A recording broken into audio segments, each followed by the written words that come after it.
Welcome to The Fight with Teddy Atlas, presented by Dynamic Striking. I'm Ken Rideout, joined as always by the legend and the voice of all combat sports, the great Teddy Atlas. Teddy, how you doing? I'm doing good. I had a nice weekend.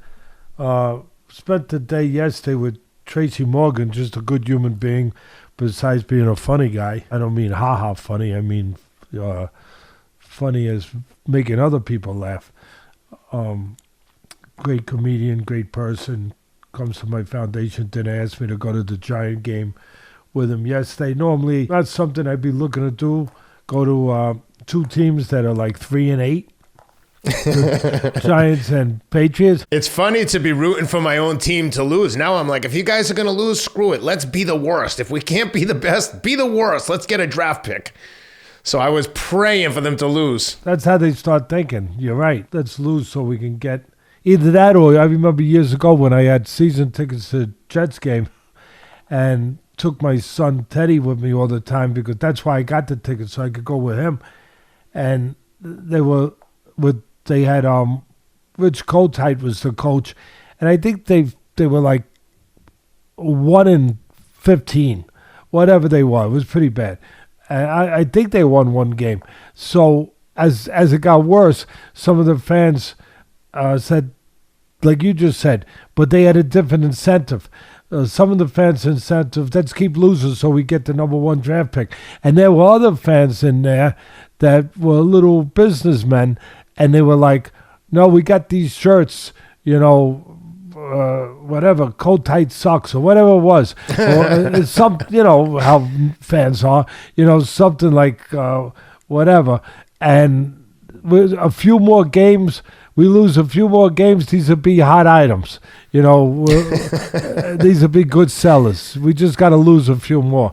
So you never think that there's incentive for losing, but there's incentive for everything in the world. So it just depends on the timing of it and what it is. But it was nice spending time.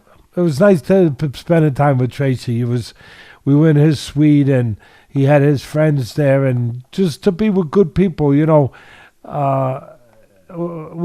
had nothing to do with the football or the bad football. It had to do with good people. So I enjoyed that. Yeah, that's always a fun way to watch a football game in the box because you get to be a little bit removed from the crowd but still feel like part of the excitement. I was going to say about pro sports in general, all pro sports, it's a weird profession in that your performance day to day is evaluated by the audience and by the fans and the public in general. Imagine if you were an accountant and doing taxes and made a mistake and the IRS called in, instead of just getting like, hey, you made a mistake here, let's just clean this up. Why'd you do make sure it's not a crime. Imagine if it got reported in the paper like, John Smith messed up the tax calculation. Let's all show up at his office and boo him to death. Yeah. You don't get to get publicly dragged when you make a mistake like you do when you're a coach or a professional athlete playing on a big stage. It's just an interesting dynamic, especially around the holidays. But it's part of life in the public domain, in the public eye. That's right. Life in the Big Apple, as they say. I mean, that's right. If you're fortunate enough and you want to be in that domain, and you're fortunate enough to be able to be successful in that domain, that's part of what goes with it. It's part of the deal that you're in a place where people can have at you, just like here, we're in the same position. I was in that position all those years in ESPN, and anything you do publicly, once you become a public figure, the public can, they can have at you, as they say across the pond with all our great brothers and sisters. Have at you. We'll have at you. So it's but that's part of the price of being able to sometimes follow your dreams. But I'm reminded of something you would say, and that is that pressure is a privilege. It's a privilege to have people care if you make a mistake. It seems overwhelming when things aren't going well, but it's just basically extreme accountability. No, you get 100%. All the accolades when you win, but you get to get dragged around when you lose. And, you should embrace that fact that, hey, yeah, I'm getting dragged, but I deserve this. I want this. I want the pressure to have to perform. And if you don't, you ain't gonna last very long here. Because I think about those things that you say all the time, because I repeat them to my children. I tell especially Cameron with jiu-jitsu, where you have little wins and losses every day, right? Did you get submitted on this roll? You go again. And I tell him all the time, buddy, you have to have a short memory. If you're thinking about what you did on the last thing, you correct your mistakes. But if you're worried about losing one match or this match, you can't perform like that, just like golfing. Hit a bad shot, you have to forget about it and get on to the next one. Short memory, like you would say. Tons of wisdom on this show. No, listen, everything comes with something. Not trying, not putting yourself at risk, not putting yourself out there, not pursuing your dreams. Right. That comes with a price too. Yep. It can be called regret sometimes, and that can be a solitary sentence. That could be a life sentence for some people. And as I just said, in solitude. So, yeah, we're privileged to be able to follow our dreams and to have an opportunity to do things that we want to do. And along with that, yeah, people are going to have a say.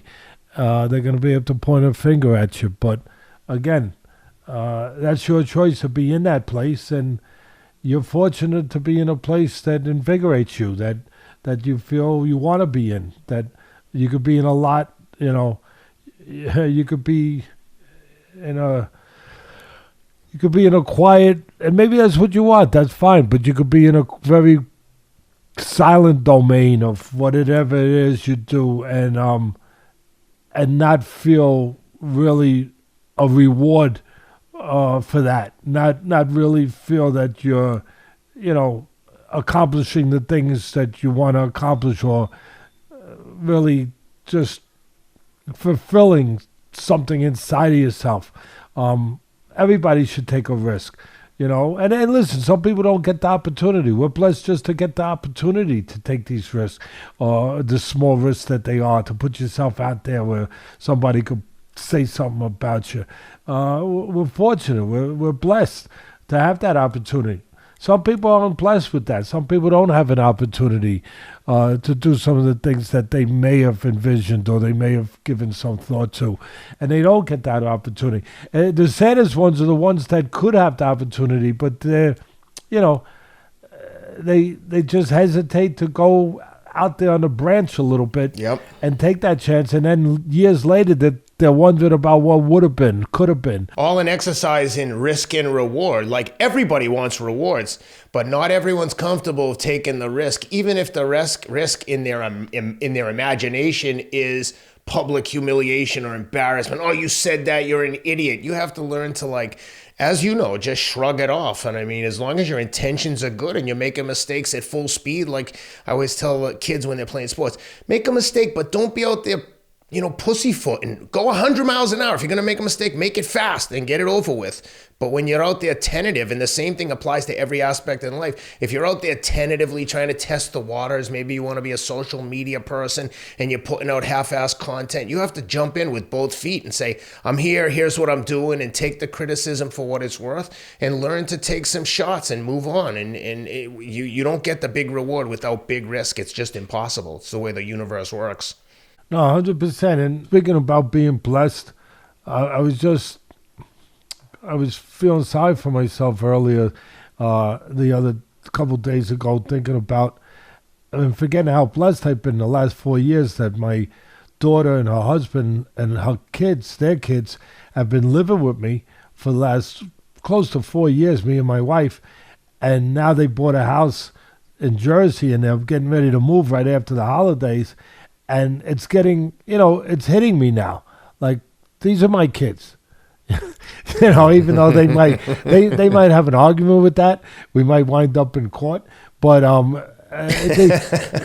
they're my kids now, and you're taking them away. And I know I'm being a grandfather right now, but I just it's difficult that it's the moment's this close now. It was put off, and now it's this close. It's weeks away, and they're going to be leaving, and it's like hitting me now where, wow, obviously I'm blessed. They're only 55 minutes away, but living here, having them every morning jump on your bed and wake you up. I can tell how much you're missing just by the fact that you're telling me that they're 55 minutes away and not rounding up. Yeah, they're an hour away. No, 55 minutes, 42 seconds. With traffic, 48 seconds. Yeah, and they're leaving in 11 days and 2 hours. And so again, it's just, there's something special about being in the house, and who knows what you're going through, and then all of a sudden some little voice screams "Papa" through the house, and yes, I love you. I love you too. I mean, there's just something to be said about those little gifts of things like that. Well, Cameron told me to tell you that you're still invited to come visit us anytime you want. He wants to take you to a Predators game and have you come down and train with him for a weekend. Oh, tell Cameron I'll take him up on that. I'm serious. He's mentioned it more than once. That's very nice. You're so open invite. Anytime you'd like to come down, you're welcome. Well, I appreciate that. I just have to figure out when we could do that, but I appreciate that. But I was joking with Sam before that I was trying to close the door to my office and it wouldn't close. And I say, I don't know if it's the weather or the kids, just one of the other things that got a little used. Beaten up, if you will, over the last 4 years. Having kids in the house with you for 4 years, like it's like you start looking around, like Elaine's saying, now we can fix a few things.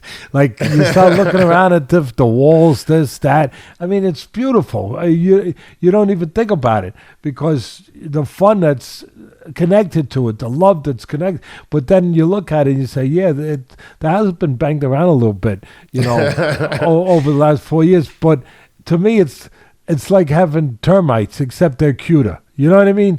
They're cute termites. When we moved from New York City to Westchester County, when the kids were really little, right before Cameron was born, we one day the guest bathroom toilet was clogged, and I'm like, man, it's only me and Shelby and the kids, and I'm like, I don't even use this toilet. I go, the kid must have put a ton of toilet paper down there, so I'm plunging it. It won't go. I'm like, I can't. It's spotless, and it's.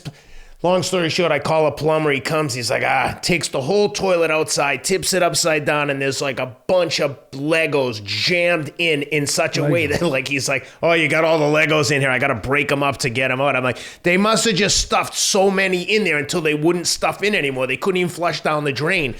But that was one of those ones where I'm like, good Lord. Yeah, I buy the kids Legos. I love when they put stuff together. It's better if they don't put it together in the toilet. But when they put stuff to, maybe you gave them a Lego submarine because Legos everything. But when you put Legos together and you see a kid put it together, it's like wow, it's actually a very good toy. It makes the mind work. 100%. It brings out creative juices in them. Maybe they'll be an architect someday. I always love when they play with the Legos. The last thing I'll complain about is got the mail today before we came on the air here, and I got another one of these. I'm an idiot. I am. But I got another one of these $50 freaking camera tickets that the city's got. I don't know if you got them in Tennessee. Ken. I know what you mean. I've gotten them before. Let me tell you, 25 mile an hour zone, 25 miles an hour. Who can drive only 25 miles an hour? Who? Tell me. And it's not in a school zone. It's just they put them up randomly wherever they want to make obviously money for the city, extra money to get you in more ways than they already got you. They already got you every which way to Sunday with taxes and everything else, and with the price of everything, and they already, and the tolls, and I'm sounding like I'm sounding like an old man here. That's grumpy old man, a grumpy old man. But you definitely have your channel locked to Fox News. But let me tell you, it's ridiculous. So I got another one. Here's what's really ridiculous. and really I shouldn't be saying this publicly. I really shouldn't. My daughter yelled at me. She said, "Dad, it's your sixth one in the last two months, and it's the same road."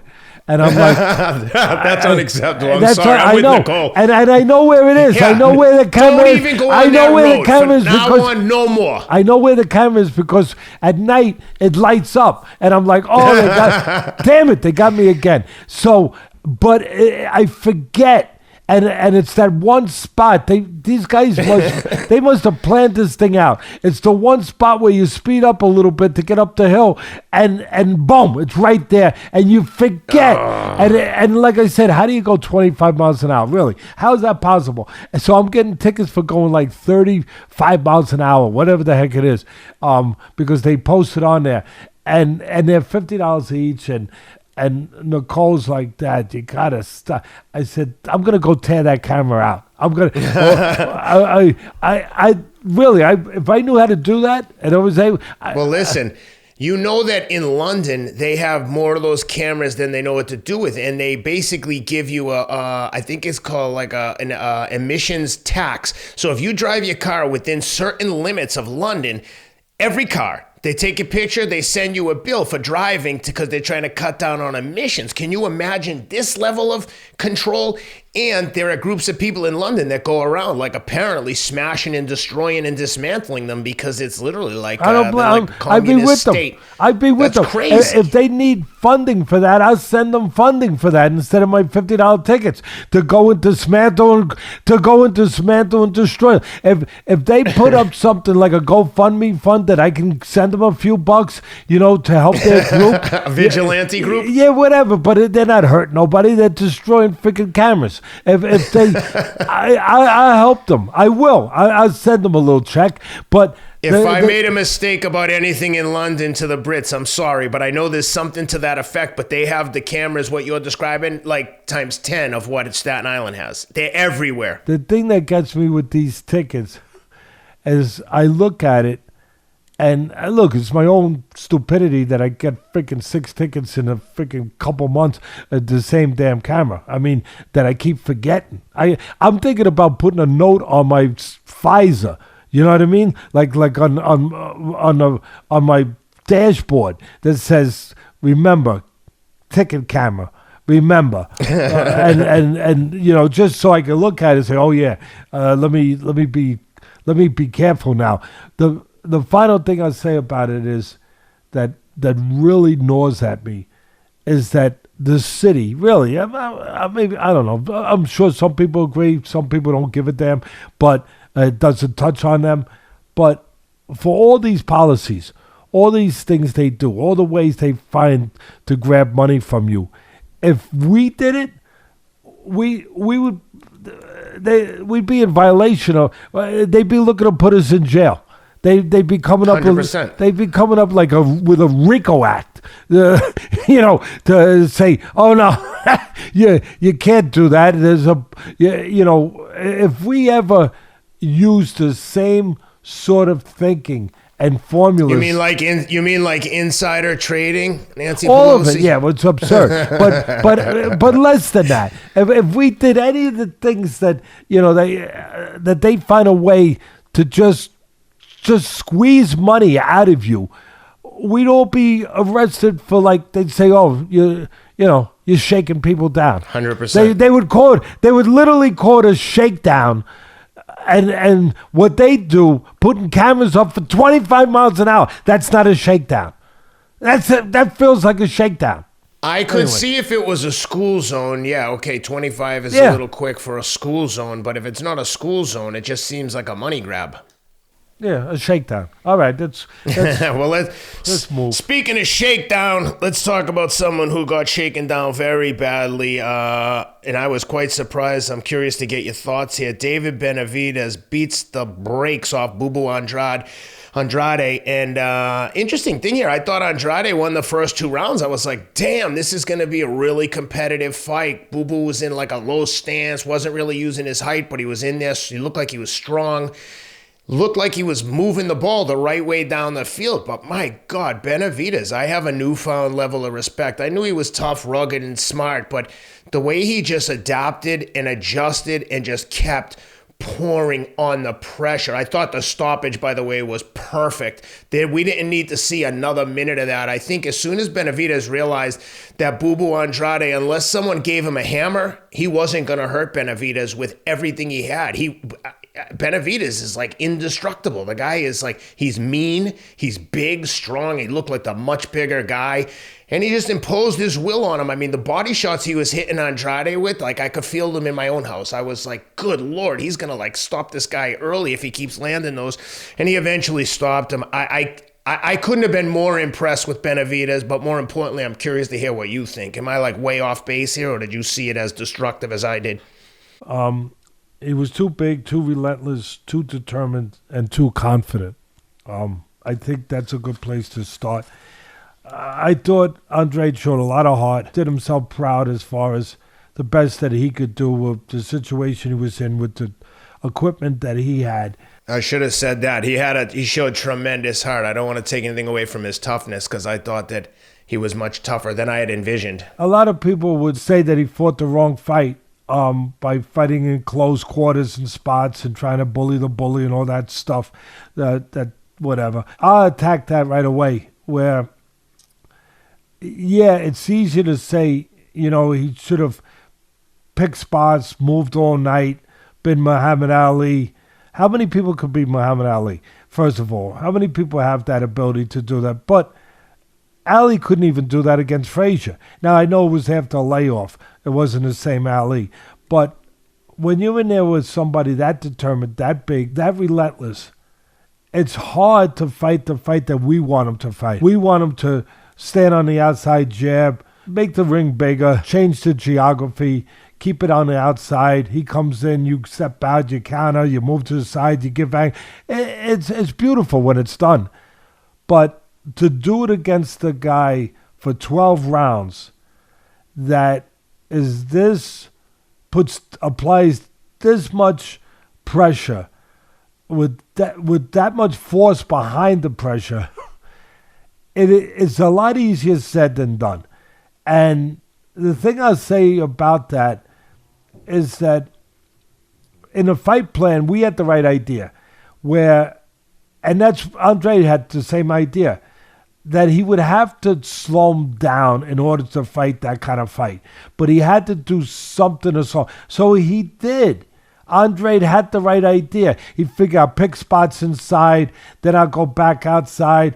I'll bend my knees, like you said. I'll grab the floor. I'll be on the outside. I'll control the outside, the outside portion of the ring, where I'll keep him at the end of the jab. I'll make him, I'll make him pay for real estate. He tries to come in. I'll get off combinations, and then I'll change position again. I'll move. I'll give him an angle.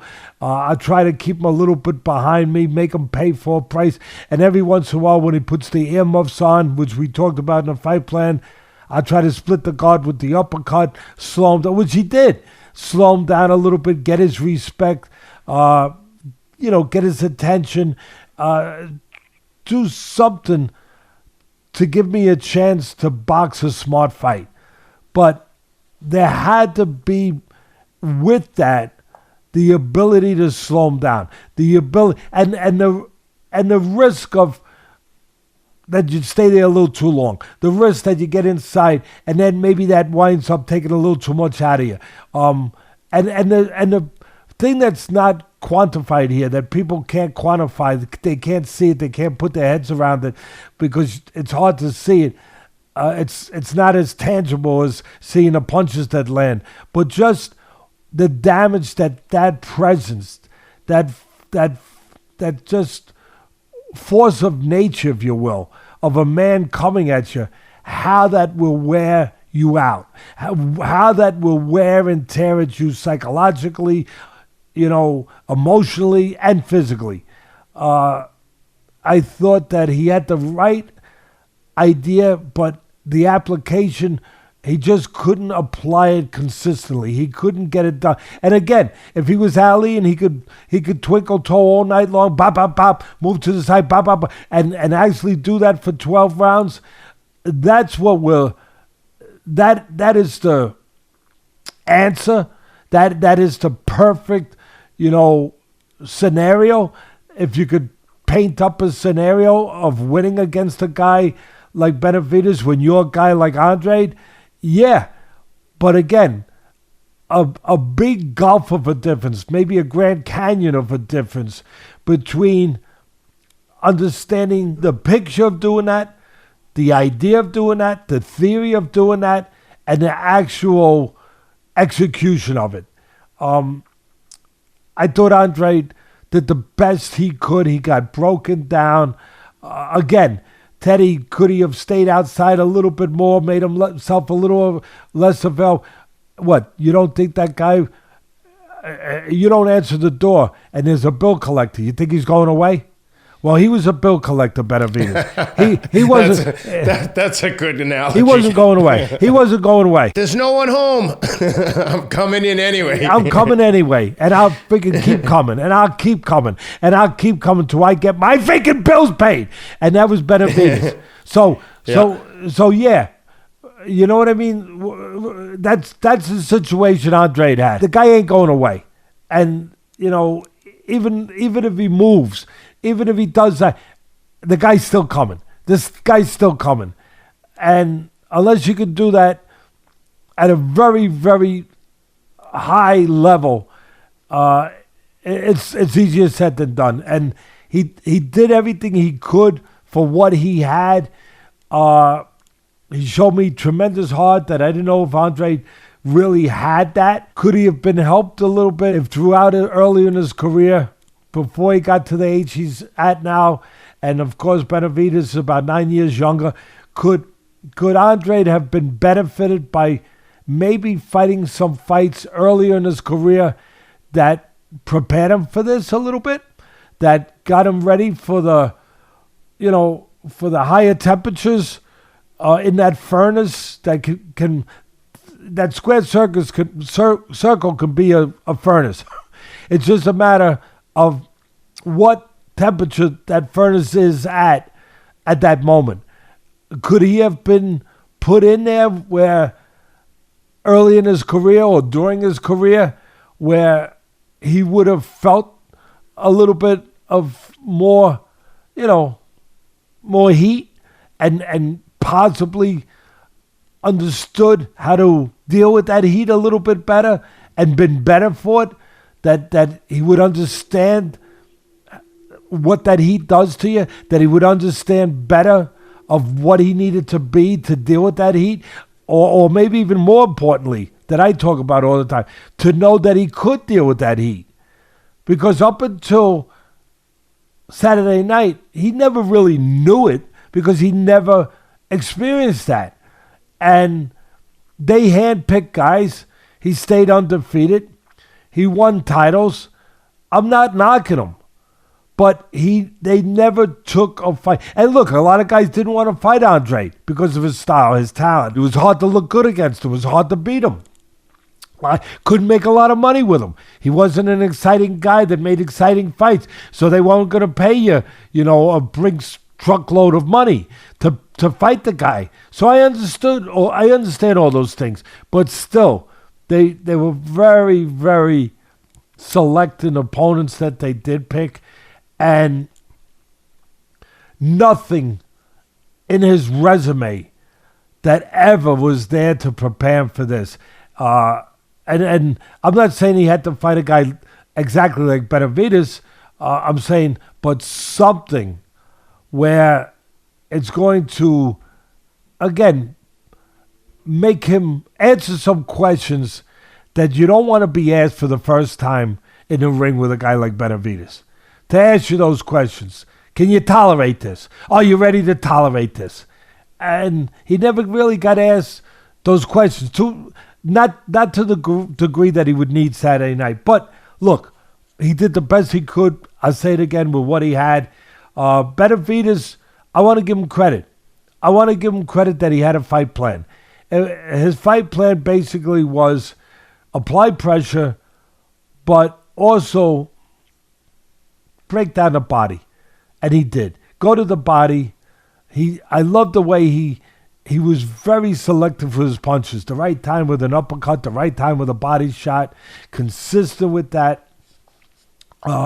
consistent with the pressure all night, but also consistent with the body work, consistent with the, like I said, a good vision of the field where he saw, okay, it's time for an uppercut. It's time to go to the head. It's the and the knockdown. Unfortunately, the commentators missed it.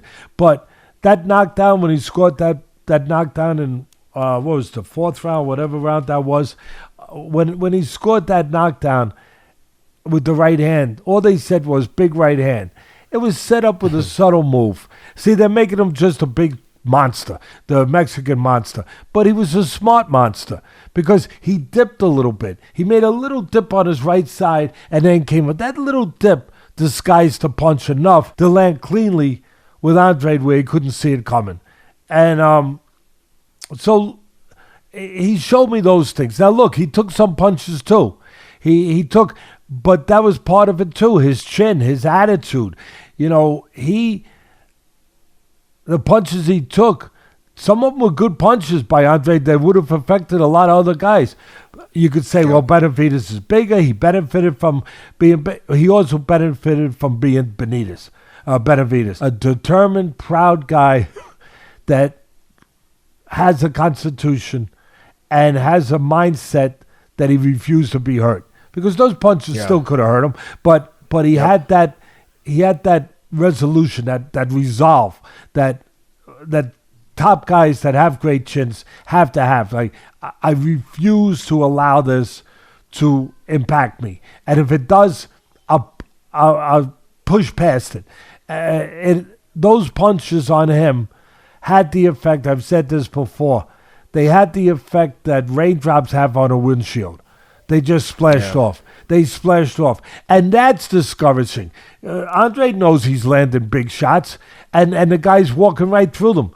So his ability, and I'll put it out there, I don't know if he could do that with Canelo. I don't know if he ever fights Canelo, and that's what we want next. Because if Canelo's going to call himself one of the greatest Mexicans, or be called that, and accept those accolades, then... And the top 168-pounder, then he has to fight Benavidez. Has to fight Benavidez to justify that. He has to. I don't see how he avoids him in 2024. I got to believe that fight's going to get made. I mean, to Canelo's credit, he's been in there with Bivol. He's definitely been in there with some killers. But Benavidez ain't going anywhere. And if he does, and people say, oh, he'll be too relentless, he'll be too aggressive, don't fool yourselves.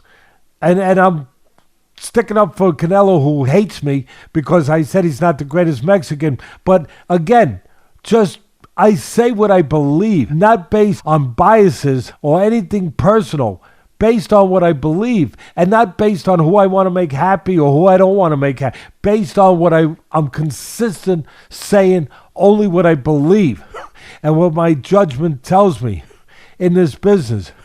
And being consistent with that, don't think so quickly that if Benavidez fights Canelo, he could just walk forward the way he did with Andrade, because the punches that will land on him will have more consequence. They will have more impact. They will be harder than the punches thrown by Andrade.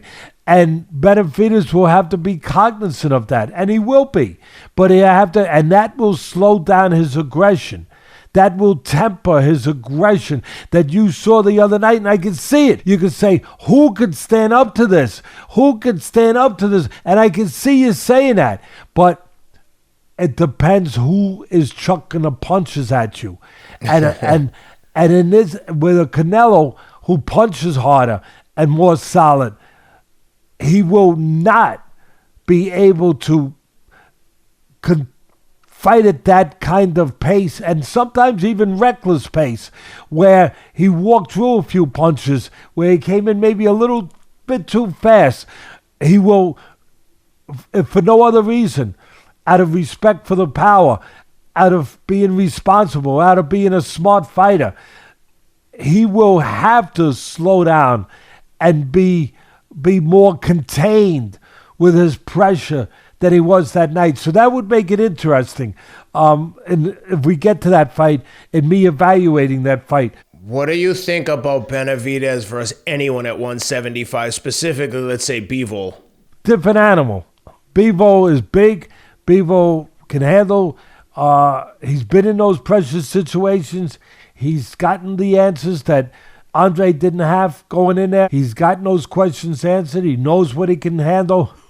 And he's a bigger man. He's a whole different style, where he fights that style. He's lived with that style. He's gotten to where he is with that style, getting punches off, controlling range, stepping out, moving to the side. He's shown he can do that throughout a long night with a dangerous guy, with a guy who's looking to come at him. It would be very interesting, but I'd still probably I have a hard time going against Bivol because it wouldn't be the same picture. It wouldn't be the same movie. It wouldn't be the same video that you saw the other night. Bivol's harder to hit. Bivol's bigger. He's longer. I don't know if he's longer with his arms, but he is more experienced at fighting the fight that he would have to fight in these quarters to deal with a guy like Andrade. He'd have something to give Andrade to worry about. Like I said about Canelo, Benavidez, couldn't just walk in and have the pleasure of just coming in 100 miles an hour the way he did in certain spots. He'd have to slow that speed down and maybe not go over 40. There'd be a state policeman there saying you're gonna get it. You're gonna get a ticket. I love the possible matchups for Benavidez at 175. I don't see anyone at 68 doing anything with him other than the Canelo. But even that's a tough fight. But he'd have to get past from a management standpoint and a proper standpoint of conducting your career in a responsible, professional manner. He'd have to get past Canelo first. Then you got bigger fish to fry or different fish to fry. Then you have different challenges. Now you think about the 175, if it's in you to have that legacy. And I think it would be in him. I think it's in his bloodlines. So then you would say, okay, now we think about the Bivols. We think about Beterbiev, who's getting old. It would have to be soon. Yeah, he's 40. Right. He's 40 years old now. So and dealing with some injuries. Yeah, so he's getting old. So and he's been a rock. And when you chip away at that rock for 40 years, the rock starts to, you never know when that rock's going to show some wear and tear, and all of a sudden it's not the rock anymore. So that would have to come pretty soon if that was to come, but he has to get past Canelo. For any of these scenarios, he'd have to get past Canelo, and then he could think about that. But again, a whole different ball game, whole different animals there. But he beat a guy who was a middleweight. Throughout his career, the guy moved up. Yeah, but a good guy. Good point. A good guy. A good guy, a good defensive guy, a guy that controls range, a guy that can punch. Deep pedigree, Olympic. Can punch pedigree. A little bit. He can punch pretty good. And a guy who showed the fighter's spirit that night. But he was able to do the things that that kind of, I'm not going to say broke that spirit, but definitely broke the man down. The spirit was still there. I give Andre credit because he didn't get to that place where people get to where he was just surviving. He was still trying to win. He was still trying to punch in between punches. He was still trying to land that big punch to change things. As Benavidez came at him, he was still behaving the way that you want a fighter to behave. You know what's crazy when you think about Benavidez? I was talking to a friend Vince Cummings this morning. Benavidez is going to be still in his 20s in 4 years. Well, he's only 26 years old. Yeah, but I think when you think in 4 years he still won't be 30, like really puts it into perspective of how much can be accomplished in the course of 4 years. It's it's crazy to think that he's that young with that kind of confidence and experience that he has. I mean, he's been around a long time, but No one's beating him. He seems to be gaining momentum, like you would say. Gets tougher with the titles. He had problems early in his career. Yeah. We all have problems. We all have to go through the maturity process and the growing up process of trying to become better people. And he's matured. You can see it. He's matured. I love the focus when they was standing there in the ring. Sometimes this means something. Sometimes you're not sure what it means. But I know what I think it means something. And I looked at the focus on Benavidez, and I was like, whoa. This guy's, he's there. He is locked in, and there's no doubt what the outcome of this fight's going to be. And that's how you how you got to be. And that's how he fought. There was no doubt. That's exactly right. What the outcome was, and it's hard to beat a guy with that attitude, with the tools and the abilities to go along that he has to go along with it. I mean, fighting him, I tell you, it's like what was that storybook guy that had his thumb in a dike, the dam to keep it from exploding. I know the story, but I don't know who the character was with the finger in the dike. But I know very, very well what you're talking about. Yeah, to keep the water from coming. And how long can you keep your finger in that dike before the floodgates, before the force of that water just breaks through? Only so long. And that's kind of probably the best way I could finish with an analogy of describing that fight.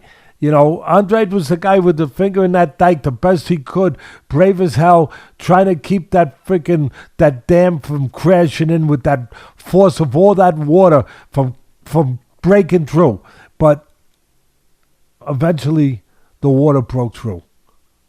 Eventually the force was too great. And the force of Benavidez at the end of the day was too great. He, like I said, simple things. He knew that he wasn't leaving that ring without the conquest, without conquering, without fulfilling the picture that he had in his mind. I mean, he said it. He said it before the fight, and he said it with confidence. He didn't say it with bravado, where people just say things to promote. He said, I'm going to show you, and I'm going to win, but I'm going to stop him. He said, and he said it in very, very certain tones. Oh, uncertain. There's a handful of guys like Benavidez, and I'd put Terrence Crawford in that category, or even like a better Biev is like, they're scary guys. Like they're serious. They bring the heat. I never get the impression like, oh, he's just talking shit, trying to talk himself into it. When they say those things, I'm going to do this. There's a guy that grew up. I believe he grew up in a boxing family. He grew up. It's in his bloodlines. There's a difference. That's right. There's a difference with that, and because you're around it. It doesn't intimidate you. It's something that you're born into. It's something that you've been around. Other people do it. It's something that you get to that point like, it's what I'm supposed to do. It's what I'm supposed to be. That's the difference with guys in the MMA, with a guy like Khabib and the people that come from that part of the world.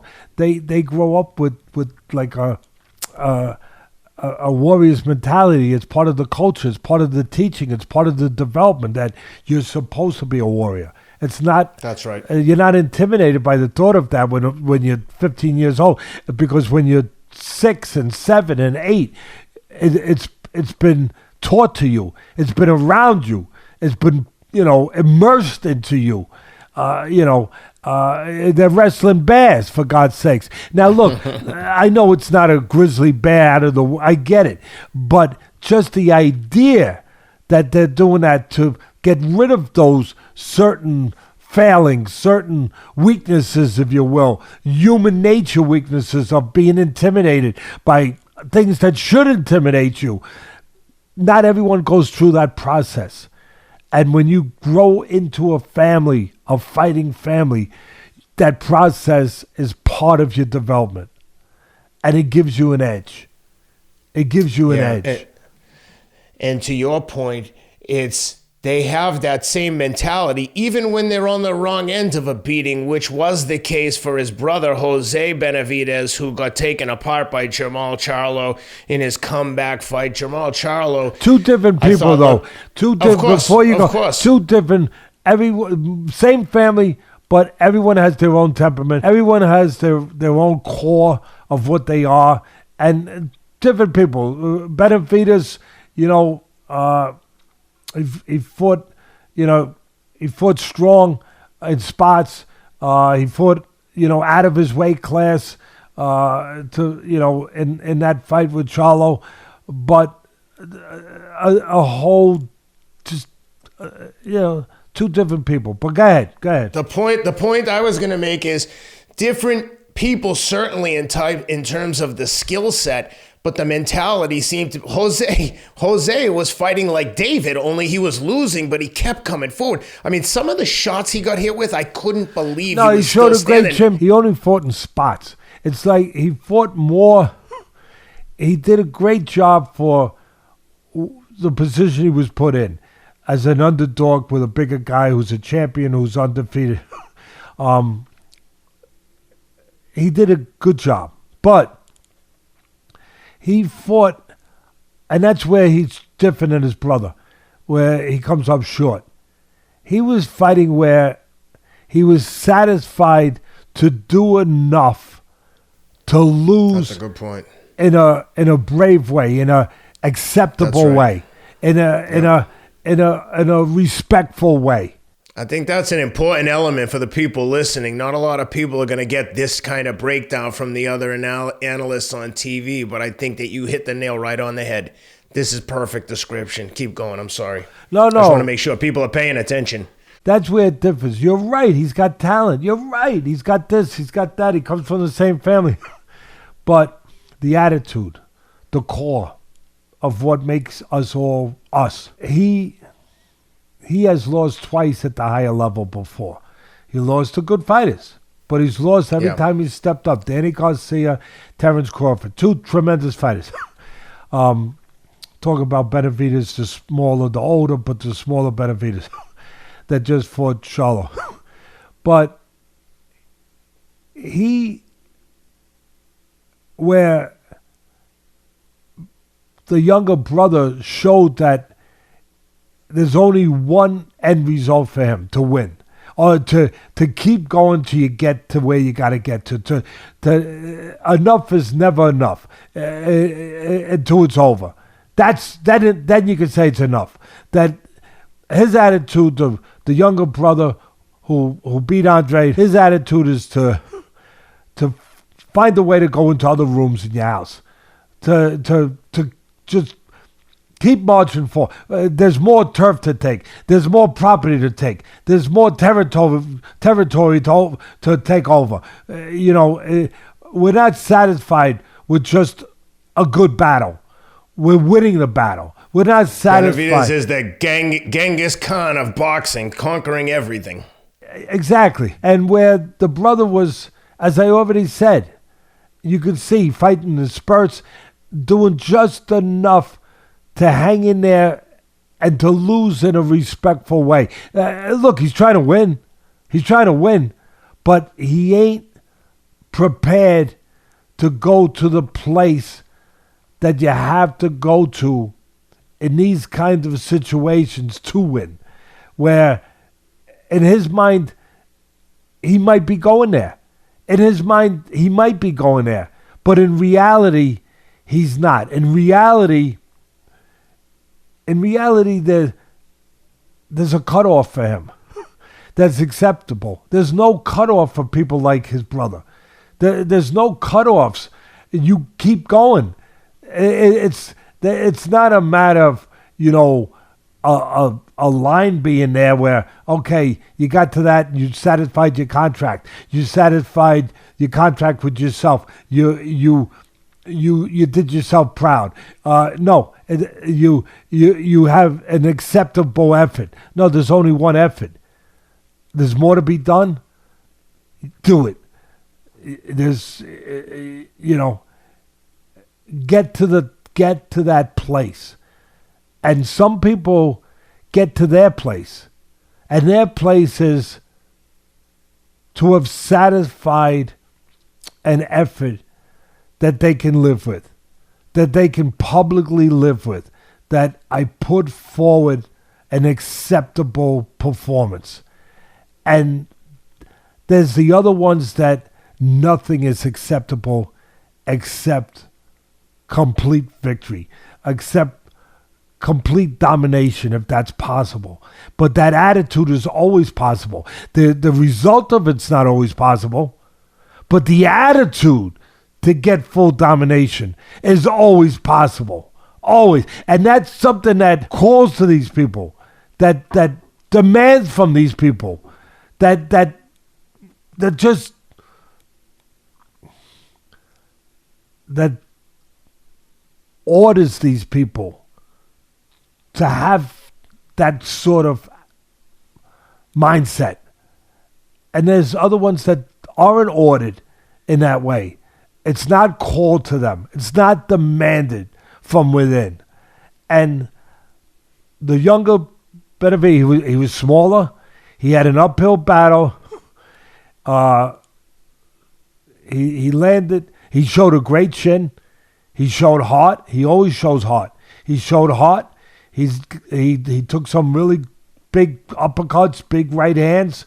Did not allow them to take him to a place where maybe other people would have been taken to give in, to break down.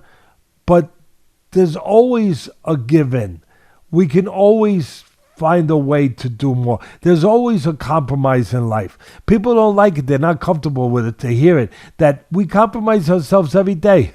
We disguise it if we can, but there's always a little compromise in what, for the most part, in what we do, in finding a way to do something that's a little more convenient, and a little less difficult, or a little less dangerous, if you will, or a little less testing of oneself. And I'm saying there's a little compromise in a guy like Benavidez. Maybe it's in the older Benavidez. Maybe it's a lack of talent at that level. Maybe you could say that. But the things I'm talking about falls into the category of talent. I consider it talent. Your mindset, your attitude, your ability to go further, your ability to push certain things that threaten us, that hold us back, that beg us to compromise ourselves, to thought those things off. That's a talent. That's part of the talent package for the greats. Ali had it. The great ones had it. The Sugar Ray Leonard had it. Sugar Ray Robinson had it. I go down a list of guys that had it.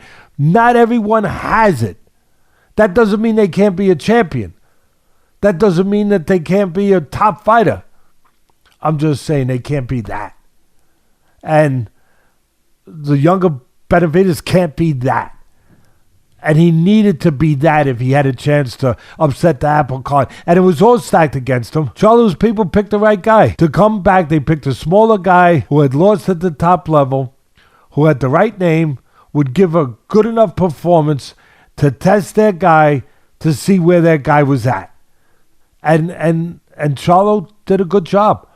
Charlo looked good considering the demons he's been there. And you can see those demons are still there in the interview afterwards. You can see it.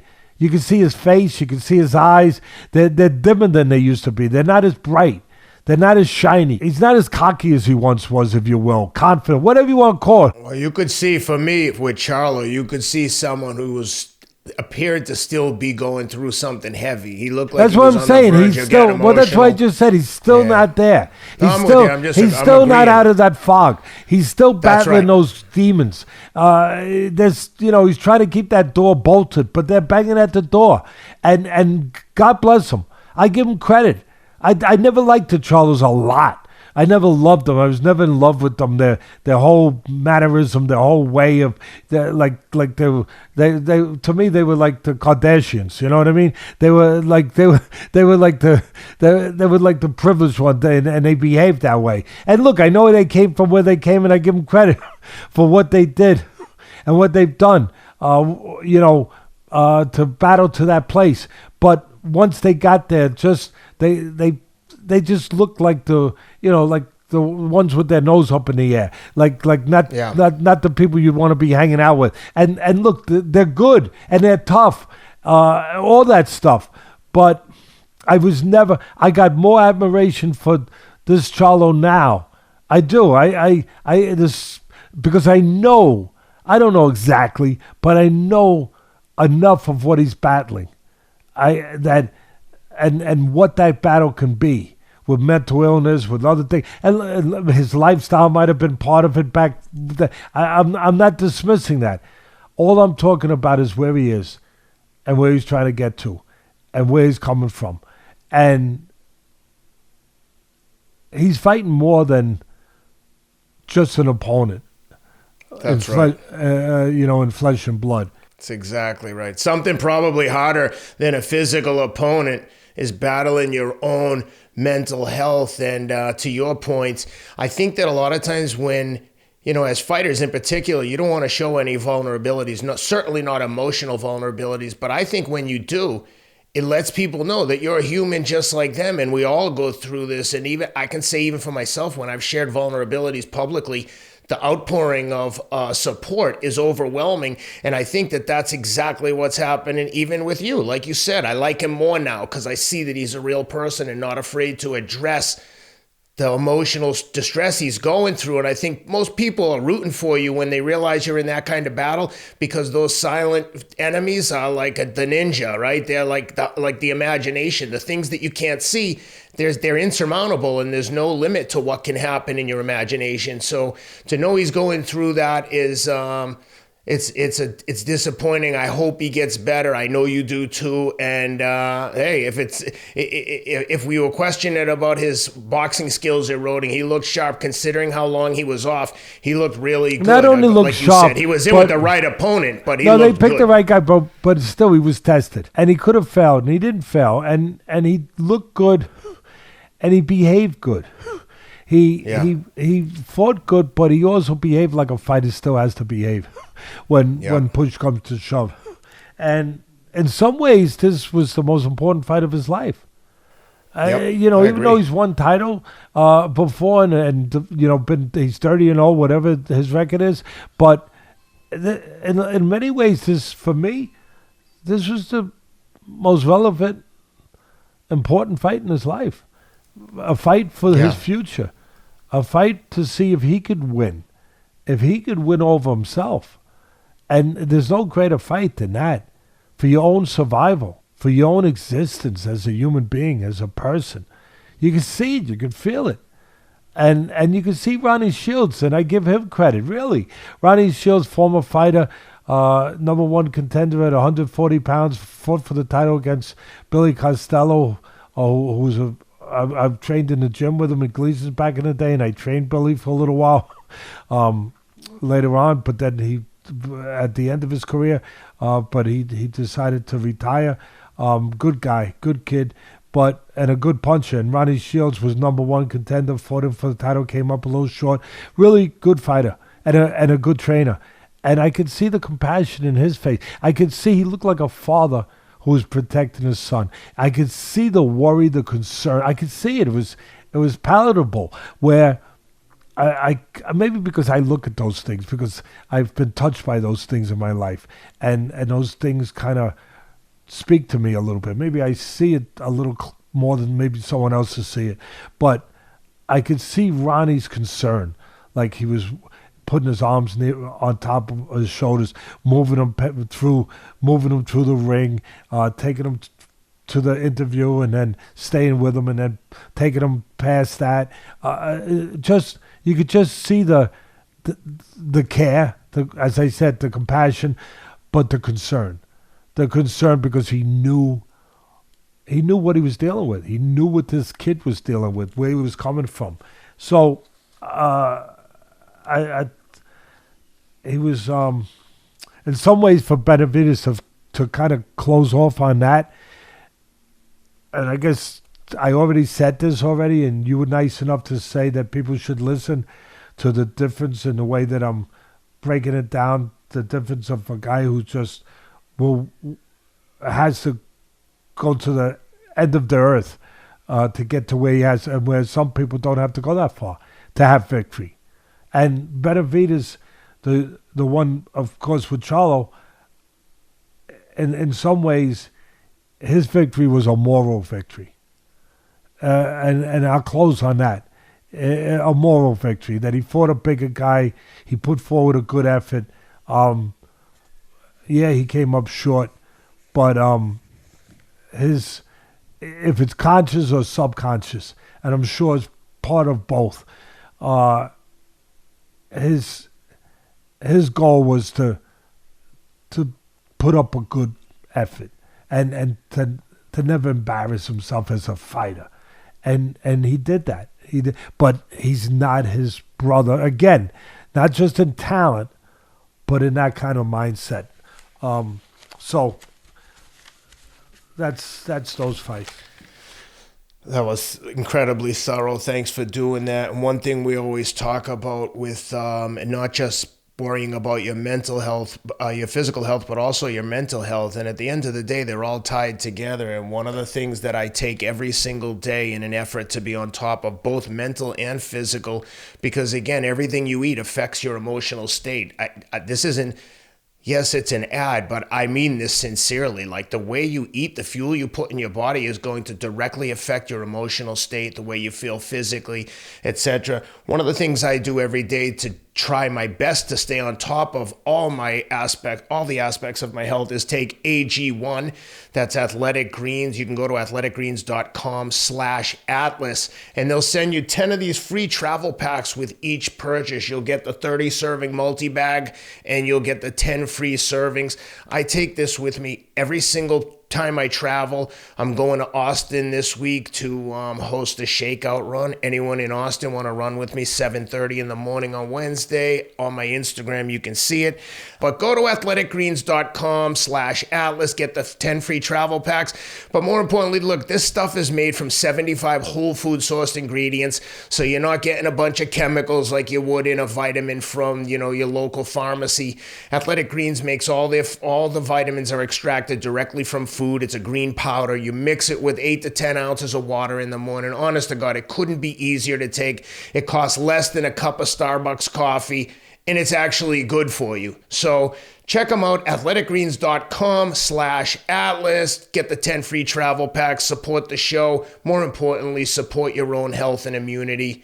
athleticgreens.com. Couldn't get better advice. Couldn't get more honest and really better advice. And look, the good thing about Ken saying this and endorsing something and doing this, obviously it helps us pay our bills. We get it.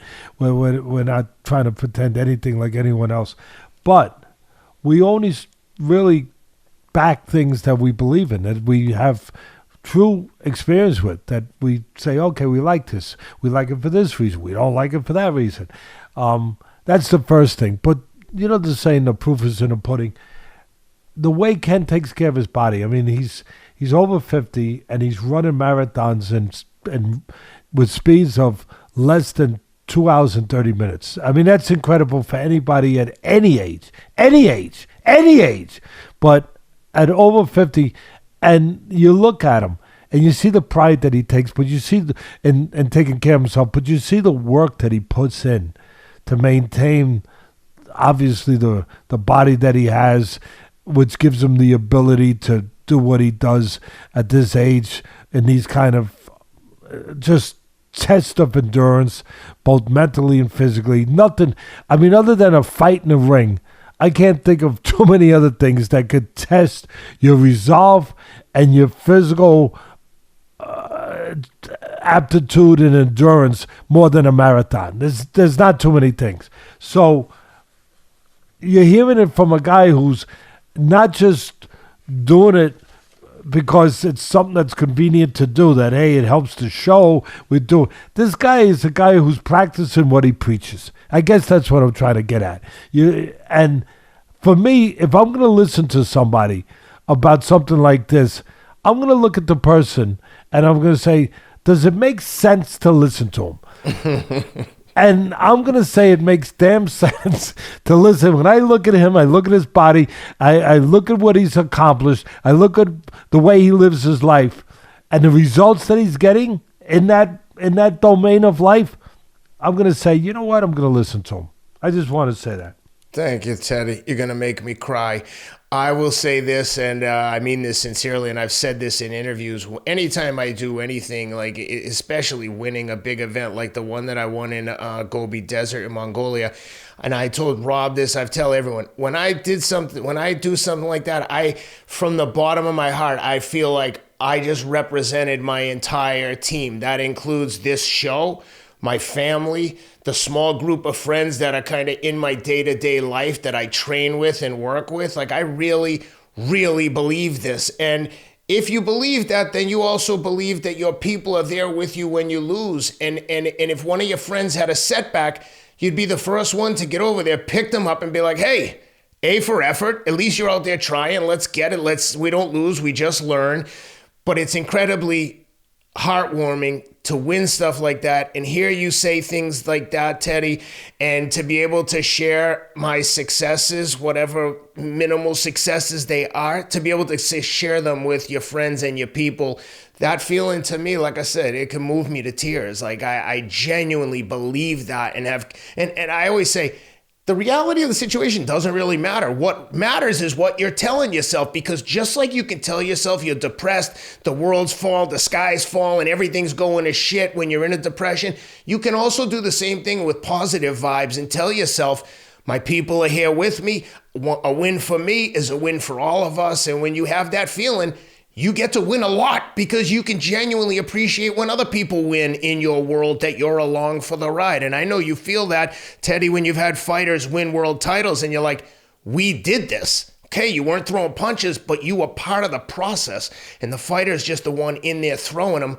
But no one wins alone. No one's an island. So thank you for saying that. I appreciate it. I can hear Rob in the background saying yes and shaking his head, because Rob's also an incredible marathon runner and will eventually surpass me in the coming probably months. In some ways, he's your protege. He's a beast. He's going to be the guy that you pass the baton to, so to speak. That's it. Hopefully, we're in our 60s and 70s, winning our age groups at the at the marathons.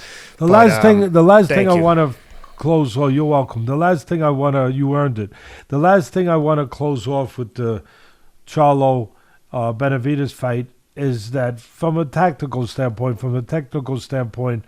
in the ring to win that fight, for me, the key was Charlo. I know he's the bigger guy, we get it, but Charlo was just more consistent using his jab and controlling distance. For me, that was the key. There was spurts where Benavidez was, making it interesting, exploding with some shots here and there, and spurts. But Charlo was much more consistent throughout the night offensively, but he mapped out the territory he needed to map out to give himself a real advantage. And that territory was to get a little separation, use his jab, and control range. And he did that, and it allowed him to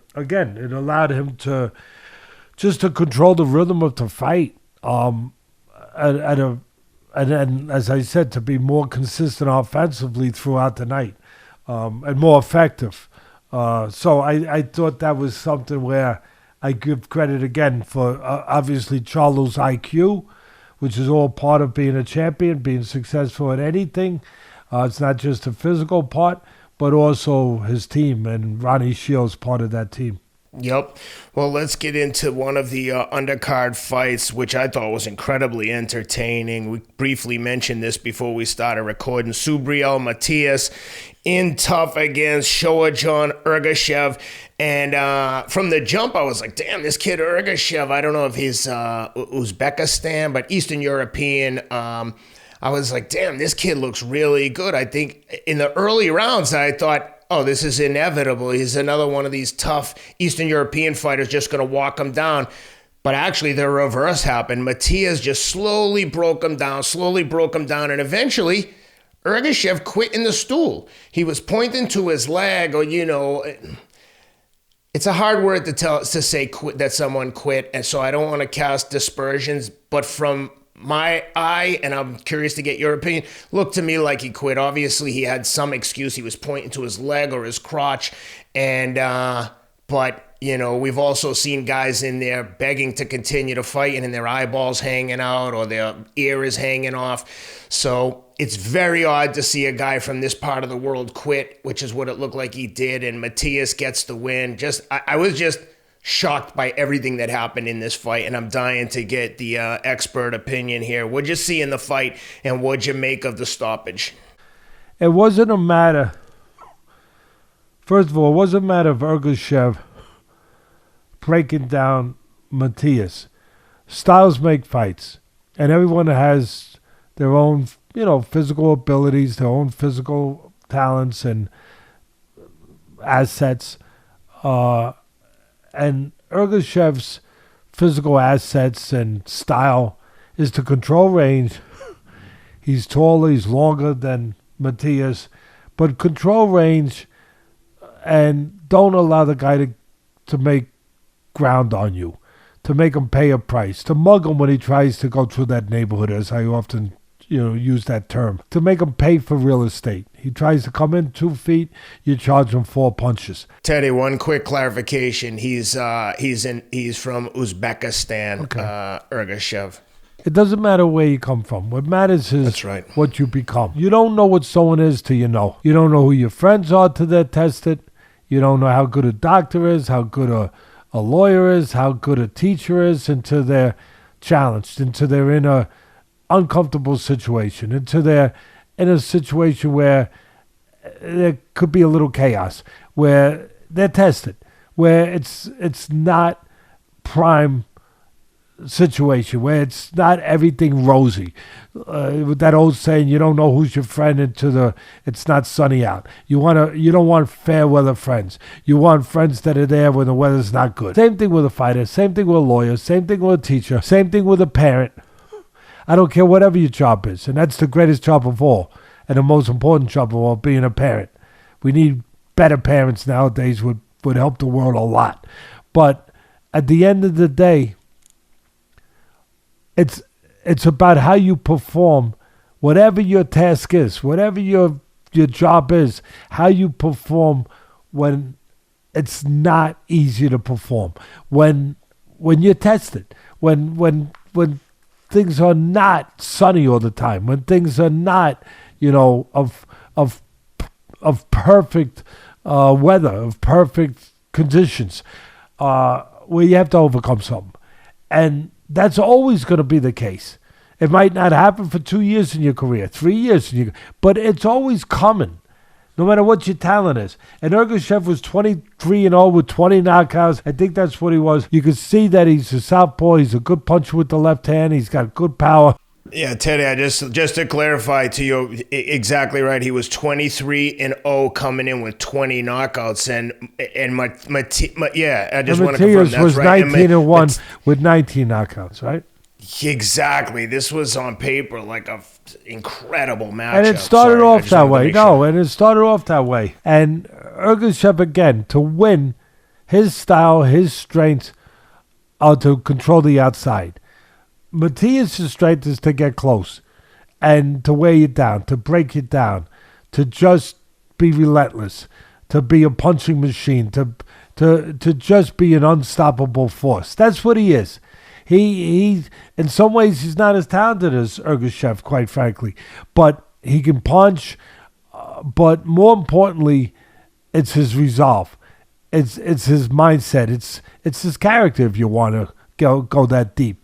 But it's the mental makeup that makes Matias special.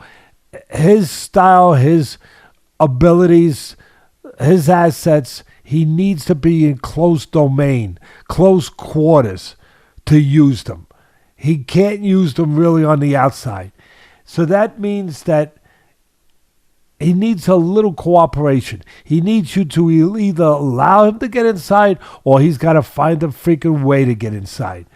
And Ergashev kind of let him get in a little bit, but Matias found a way to get in.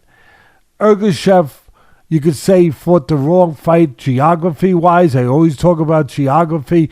Whoever controls the geography that makes sense for their skill sets is going to have a better chance of winning. The geography, again, for Ergashev had to be to control the outside. For Matias, had to be inside. He wasn't going to win on the outside. I said this on Pro Box where I was doing the show with Paulie Malignaggi and Chris Algieri. I said the same thing, breaking it down. Matias got his geography.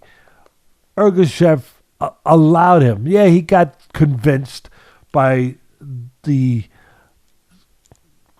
force of Matias, by the desire, the mental resolve of Matias, the determination of Matias to get to where he wanted to get to. At the end of the day, Ergashev, not yet at least in his career, doesn't possess that strength. He can punch like hell with the left hand. He's a talented guy. He knows how to fight, especially on the outside, but he has not developed that talent, that ability. I don't know if he ever will. Maybe this fight will put him on the path to doing that. Maybe. But this was the prime example of when you hear me talk about, and you've heard me say this, where when there's two people in there, no matter what it is, but two people, in this case in the ring, with top skills, with skills, physical skills obviously of a certain caliber, and they start to contest those skills, it always winds up becoming a battle of will. It evolves from a battle of skill to a battle of will. Always. Unless one man's skill is so far superior that the will never gets tested. Like, example, like Michael Jordan playing a kid in junior high school. That kid could be the toughest freaking kid on the planet with the greatest will on the planet, but it don't matter. His skill level will not allow him to get to the point where the will be challenged, where it will make a difference. And this was exhibit A of what I talk about. This was a poster child of will versus skill. And will, from my standpoint, just like my mentor Customato always told me, will always win. Will always win. And Will won. And it's that simple. I could go on for 2 hours about this fight. The will of Matias beat the skill of Ergashev, who has not developed that kind of will yet. That's simple. And I'll go a little further. I'm not blaming no one, but I always call it the way I think it is. Doesn't mean I'm right. And I say it right down the middle. No matter who's on the sideline to be, touched by it. Whether it's a friend, not a friend, somebody that I know is going to, it could benefit me to say something a little gentler. But no, I'm benefited by one thing. Saying what I believe, at least, to be the truth. And from my experience of 50 years in this business, you've heard me say this before. Are you doing a fighter a favor when you build his record up? And I'm not saying Ergashev fought nobody, but he never fought anybody to prepare. And I'm not saying you're supposed to fight a guy like Matias until the time comes right, because it's that consequential of a fight, that dangerous of a fight. You got to wait till you're getting paid. You got to wait till you, whatever, you're at the right crossroads of your career. But you have to have something in between before that to prepare you for what's coming. You have to have something to prepare you for if you're a fireman. If you're a fireman, the first time you go into a 5-alarm fire can't be the first time that you've been around flames. Yeah, you can't have been, around a barbecue and think that you're ready. A barbecue that got out of hand. You put too much of that fluid on there, and whoom, the flames went up. You had to get an extinguisher, and you had to put it out. Okay, or a kitchen fire, grease got on fire. Whoa, that could be what it could be. Yeah, but that can't be your preparation for a 5-alarm fire. It ain't gonna work. Because you get it in the 5-alarm fire, and you're like, holy, you know what? And you get melted down. The flames don't even have to melt you. Just the significance of them, the moment of them, the fear of them. That's right. The enormity of it will consume you the same way a flame consumes you, and that's what happened. Right. Ergashev got consumed by the 5-alarm fire. He got consumed, and he got broken down. And I watched it, and I tell you the truth, I saw it coming.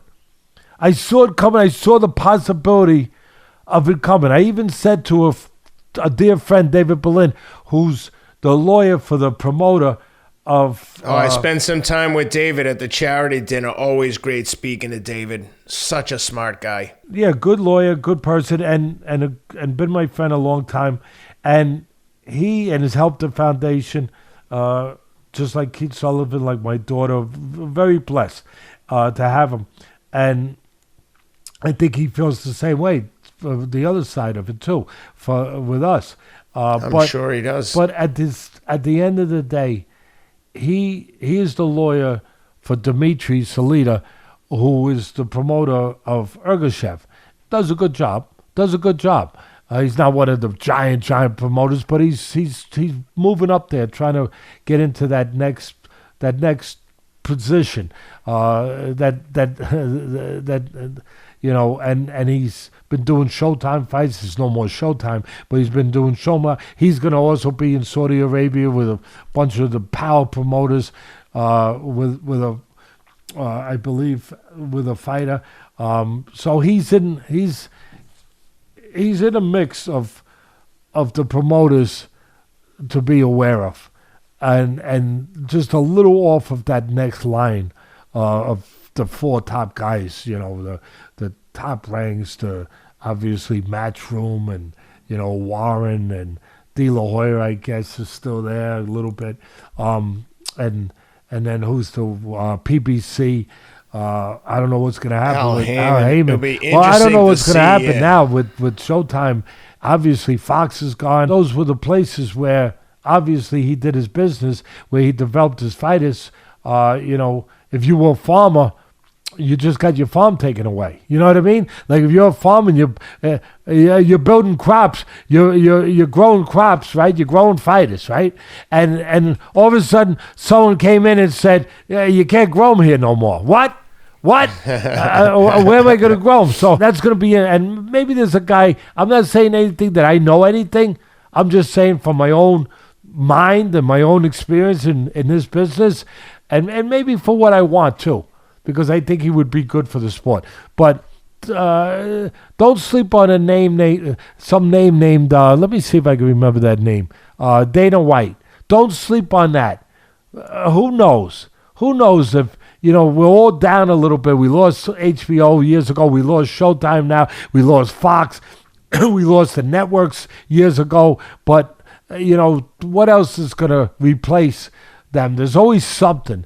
And don't be shocked if somebody named Dana White don't write in on horse. He obviously knows the production value. His production value on his shows compared to a boxing show is like night and day. Listen, he knows how to build a brand. He knows how to run a business, and he knows combat sports. And listen, boxing needs help right now. Boxing needs somebody to fill that void. I mean, you don't need Teddy Atlas to tell you that, but it needs the right person to do it. And one of the reasons the void is there is we haven't been putting on competitive enough fights down the road consistently. Week in and week out. I'm not talking about when you put the big ones on, you throw a bone to the audience. I'm not talking about that. They don't happen often enough. I'm talking about on a consistent basis that you give the fans what they want. Competitive fight. They don't need the biggest names, but they need competitive fights where they don't know who's going to win before the fight ever takes place. You don't want to go to a movie theater if you already know the ending of the movie. People don't want to go to a fight if they already know the ending of the fight before it starts. So Dana White knows how to do that. The other thing I'll say is the production value. Now, before all the haters attack, yes, they have certain advantages. Clearly, the UFC has a ton of money, but they created that. They were losing money. He turned it into a money maker, and he invested back into the sport. And I know, pay the fighter, blah, blah, blah. I'm not talking about that. I'm just saying pure production value. Dana's the first one to say boxing puts on a boxing show like it's a going out of business sale, meaning how cheaply can we do this and not worry about the next event. Those guys at the UFC, their event is so streamlined. They put on not just competitive fights, but everything about it. They keep the action moving. There's not a shitload of filler in between each fight. They have a contingency plan. First round knockout, we're going to jump to this. Fighters are going to be ready, however he does it. But the other thing I'll say just quickly about Dana while we're doing a Dana White appreciation post for a minute. When I took my son to see the UFC in Boston, the way Dana treated him, for no reason. Dana doesn't need to be nice to me for anything. He probably barely knows I'm alive. And when he saw me, he was like, hey, what's up, Ken? And when he realized my son was with me, this guy, he has no reason to want to do this other than to just be a good person. He comes down, kneels down with my son, takes him around. In between the main event and the co-main event, the fight, I mean, you're talking like the meat of the event. He comes over to me, grabs my phone, takes my son, takes a picture of Cameron with Rogan and DC during the broadcast, brings him into the octagon. Bruce Buffer picture of him holding Cameron's hand up. Again, Dana has no reason to want to be extra nice to me. He just knows me from this show. But when he saw my son was there, my 8-year-old son, the things that he did for him my wife said to me, does he think that Cameron is part of Make-A-Wish? Why was he doing all this? I said, I think he's just a good person and appreciates that this is a once-in-a-lifetime experience for me and Cameron because it was. So, Dana White, thank you. Appreciate you. Anyone who thinks they know Dana might not like him, you're out of your mind. This is a nice guy. He's just extreme truth teller, and you might not like what he has to say, but he tells the truth. Yeah, listen, you were nice enough to say this story once before on this show, but listen, I'm glad you met Dana through this show and through being with me, and I'm glad that I'm glad that we weren't disappointed in the person that he is, because you can be disappointed when you meet people that are that successful. But Dana there's one thing. No matter what you say, the accolades you could throw at him, some people ain't going to like him, just like they're not going to like you. We try to be decent people, I think, but they're just not going to like him for different reasons, and that's okay. But there's one thing that you can't say about Dana, and that's that he changes according to his environment or to the people he's around. He's consistently a straight shooter. Now you might not. Right. Now, if you don't like him, part of the reason you might not like him is because he will shoot it straight. He will tell you what he thinks, and he will be loyal to friends that you might not like too much, or people, and he won't change that because suddenly those people aren't there and only you're there, and he'll tell you what you want to hear for that moment, which a lot of people do in life. I don't think you should do it, but that's part of everyone having a different character, a different makeup. But I appreciate someone I appreciate a fighter that's consistent in the ring. I appreciate a human being that's consistent with their behavior as a human being. That they will, no matter who's in the room, no matter whether he knows they want to hear this or don't want to hear it, or like I said, it's somebody that maybe has something against someone around him, and that person's not around, so it would be easier to go along with and say, yeah, that person, I get it. I understand why you're saying he's an idiot or that. He's not going to do that. There's something, for me, you know, like that movie, Jerry Maguire, where Jerry starts apologizing to his girlfriend or his wife and starts saying this and that, and she says, stop. You had me at hello. Dana is the kind of guy that he has me in one way. He has me where I know whatever he says, he believes. And I know that he's going to be loyal and faithful to those beliefs, whether they're in business or in personal areas with people. And I appreciate loyalty. I appreciate straightforwardness. I appreciate someone being honest when it's hard to sometimes be that honest. I appreciate that. That doesn't mean I agree with them all the time. That doesn't mean I can't see where other people would say, oh, freak this guy because of some of those things. But for me, if we could have more people that could shoot it straight, that could tell you what they feel, no matter what's going to come from it, at least you know where you freaking stand. And that's right. And to me, that's important. That's and again, I'm not I guess I am saying nice things about, but they're things because they're important in what I want from everyone, and I appreciate from everyone if I could get those qualities. And he doesn't need me. You know, he doesn't need me putting out a Dana White, you know, appreciation party. But since we got on that subject, it's not complicated. What I'm saying is it's not complicated. If you tell the truth and you stay consistent with those truths, you know, and you don't sway because of the audience or who's there and who's not there, and you're consistent, that's going to be appreciated in life. That's going to have a worth in life. That's going to pay off for you in life in some areas. And in an area of a person like me appreciating it, you know, you don't need to be, you know, one of the things that people hate about politicians, you never know if they're being sincere. I like a person where you just know they're sincere, where they're not going to change their, inflection of speaking and their they're not worried accent. They're not worried if there's a camera running. They're not going to change their accent or the inflection they give when they speak because of their audience. Where all of a sudden they change the way that they sound normally because their audience is a particular audience that might that might be attractive to. To finish with this Ergashev Matias, yes. At the end of the day, we swayed off that, but I think that it was put forward what had to be put forward. Will beats skill. And like I said, you have to develop a jab. You have to hit the bag.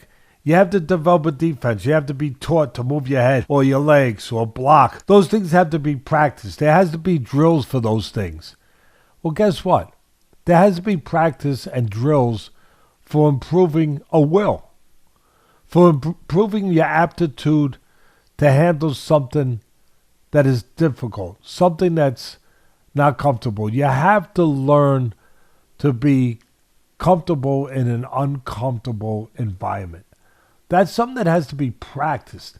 You know, if you want to suddenly you decide you wake up one day and you watch National Geographic and you said, Dad, man, I want to be an Eskimo. Yeah, I want to be an Eskimo. I love the way that they cut holes in the ice. They make igloos and they catch a seal and then they cut the seal open and they eat but they also use the blubber to make different. I just had outdoor life. I want to be an Eskimo. All right, son. Well, we better turn the thermometer down in your room a little bit. You know, you got it 78 degrees in there. We might have to drop it down a little bit because you better start getting used to the life of being an Eskimo because they don't live in rooms that are 78 degrees. Same thing. And for me, that's part of your job as a trainer, part of your job as a manager, as a promoter, that you have to prepare your fighter for the environment that ultimately they are always heading towards, which is an uncomfortable environment. And so, yeah, you want to build their record. Yeah, you want to get them to the promised land. But to truly be able to get to the promised land, you have to be able to be ready when that moment comes, when that signature fight comes, that you're prepared for it. And it's always coming. It might take 23 fights till you get to it. 16 sometimes 25, whatever it is, but it's coming. And you have to have, again, I could see that he was missing that he didn't have that in his resume earlier. I'm not saying you had to have Matias again, but you had to have something to prepare you so it wasn't that an extreme of an experience as this was at the end of the day. And when I brought up David, I don't think I ever finished with David Berlin, but I was saying that to him. He was over my house, him and his family. We invited them over for Thanksgiving. And we were talking about that fight because he is the attorney for Salida and obviously does a great job for him. And he was asking me about what I thought about that fight. And I basically said, I know more about Matias than I know about Ergashev. I know Matias will not fall apart. I know that he's got to get close to win, but I know that he will be relentless. He will never give in. He will never come up short in his effort, mentally or physically, because he has been formed into this fighter. He's real in that way. I know what I can expect from him if the temperature gets turned way up. If it's difficult for him to get inside for 5 rounds, 6 rounds, 7 rounds, whatever, I know he's not falling apart. I know the way, I know what his constitution is. I know what he's prepared to do. But I don't know what your guy's prepared to do. That's the difference. I know style-wise, your guy probably should win. If it was that simple, stand on the outside. He's a southpaw. Control that area. Don't let the guy get too close to you. Make him pay a price. Then turn him, tie him up, whatever. But fight in your geography. Because the burden was on Matias to have to take the chances, to have to get close, to have to get inside. And he did get to where he wanted to. And I was right in that way. I knew that Matias would do his part. I wasn't sure if Ergashev, from a mental standpoint, could stand up and do his job. And he wasn't able to. He got broken down. I'm not in his body. I'm not going to say if he quit or not, but it looked like he did. I've been in this business 50 years. I'll tell you one thing. He said his leg, nothing definitive. He just said my leg. And then later on, he was standing up and he was talking to Matias like, it didn't look like he was, holding on to the rope or had to have assistance to stand up. And again, I'm not in his body. Only he is. I don't know. But I've been in the business long enough to make probably an educated guess that there's a good chance that his leg didn't get broken, his spirit got broken. And I'm not afraid to say that because if I'm wrong, but I'm usually not. Not because I don't say it unless I have real good reason to say it from being around it. So it doesn't matter. What matters now is what he does moving forward, what he learns from it, or if he doesn't learn from it, what he faces or doesn't face in the future to make himself better in those areas. That's what matters. But as far as He didn't control the geography, Ergashev, that he needed to. He gave in. He gave in to the flames. He allowed himself to be consumed by the flames. Like you're supposed to stay outside those flames. He actually fought inside. People would say, oh, he was trying to be a tough guy. He was trying. No. He wasn't in control of himself enough to fight the right fight. But then why did he go kamikaze? Why did he go, fly right into the aircraft carrier then? Why did he do that? Or why didn't he do what was safer, what made more sense? Because you can't do that unless you're mentally strong enough to do it. Because it takes strength to do that, mental strength to stay out there and stay off. Otherwise, the pressure gets to you, you give in to it. But why you give in? You get more beat up. Yeah, you get more beat up. That comes with giving in. When you give in, you get more beat up. When you give in, life takes you different places because you give in. You no longer control your destination, your destiny, if you will. And it takes strength. A lot of people don't understand it. A lot of people say, Teddy, it takes more strength and more character and more toughness to go fight a guy like Matias in close. No, it doesn't. That's kamikaze. That's giving in. Because at the end of the day, you're allowing yourself to be consumed. At the end of the day, you didn't outfight him on the inside. You got burnt up on the inside. You didn't outfight him on the inside. But to fight him on the outside, where it would have been safer, would have been strategically smarter, it takes a strong will, a strong belief, a strong discipline to say, I'm going to maintain that range and continue to throw those punches, because the flames do start to melt you. They melt you in here. They melt you down and get you to give in a little bit.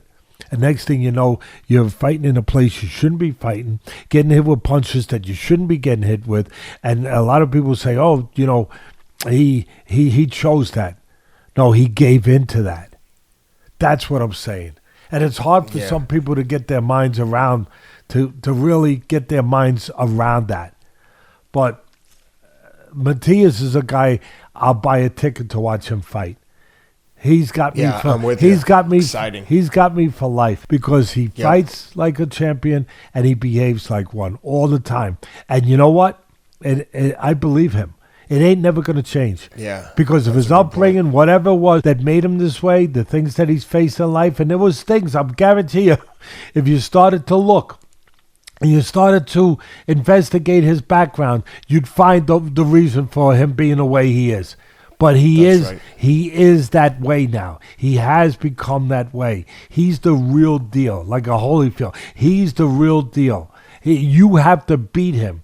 He is not going to make concessions. He is not going to make submissions. He is not going to cooperate. You can beat him. You control the outside. He's not impossible to beat. He's got one. Ergashev looked good early. He looked good early. He just couldn't keep it up. And like Customato said, Teddy, there's no champion. There's no belts handed out for looking good early. There's no world titles for fighting good for 4 rounds or 3 rounds or 5 rounds or 6 rounds. Well, yeah, that's all part of the deal, and that's part of the talent that I try to explain. That it's not just a physical talent. That's talent.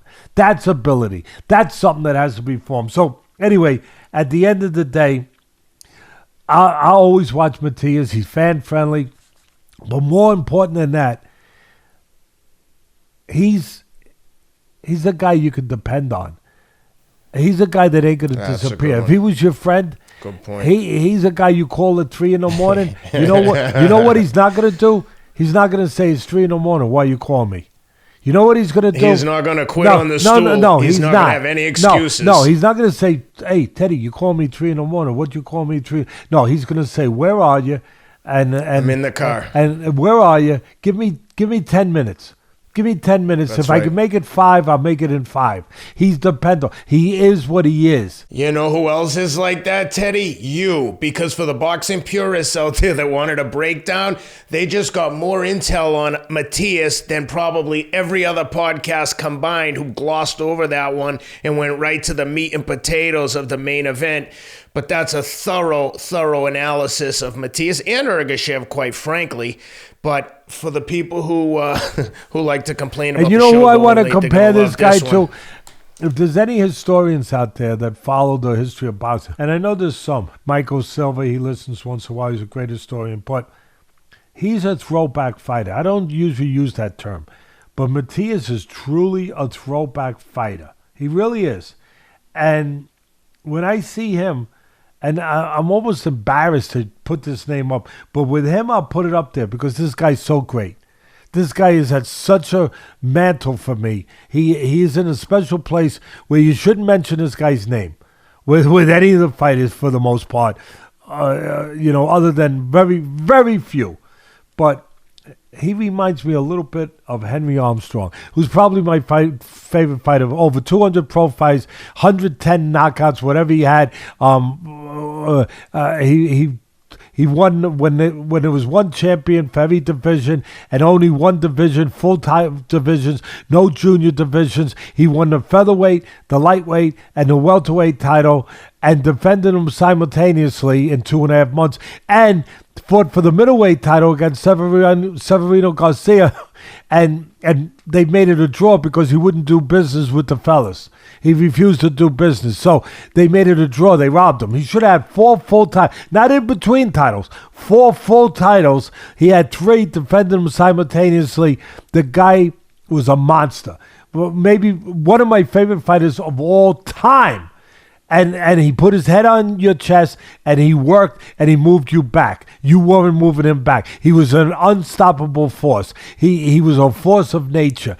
And there hasn't been many fighters that have made me, in any ways, think of comparing him to Henry Armstrong. And this guy does. Another one he compares me to, some people, you don't understand, fine. But for me, Aaron Pryor. Aaron Pryor, for a certain period in his life, before drugs destroyed him, he was that guy. Oh, yeah. I just figured I'd finish with that. Well, hey, before we wrap up, we got 2 more to go. Let's go over to the UK and talk about the DAZN card.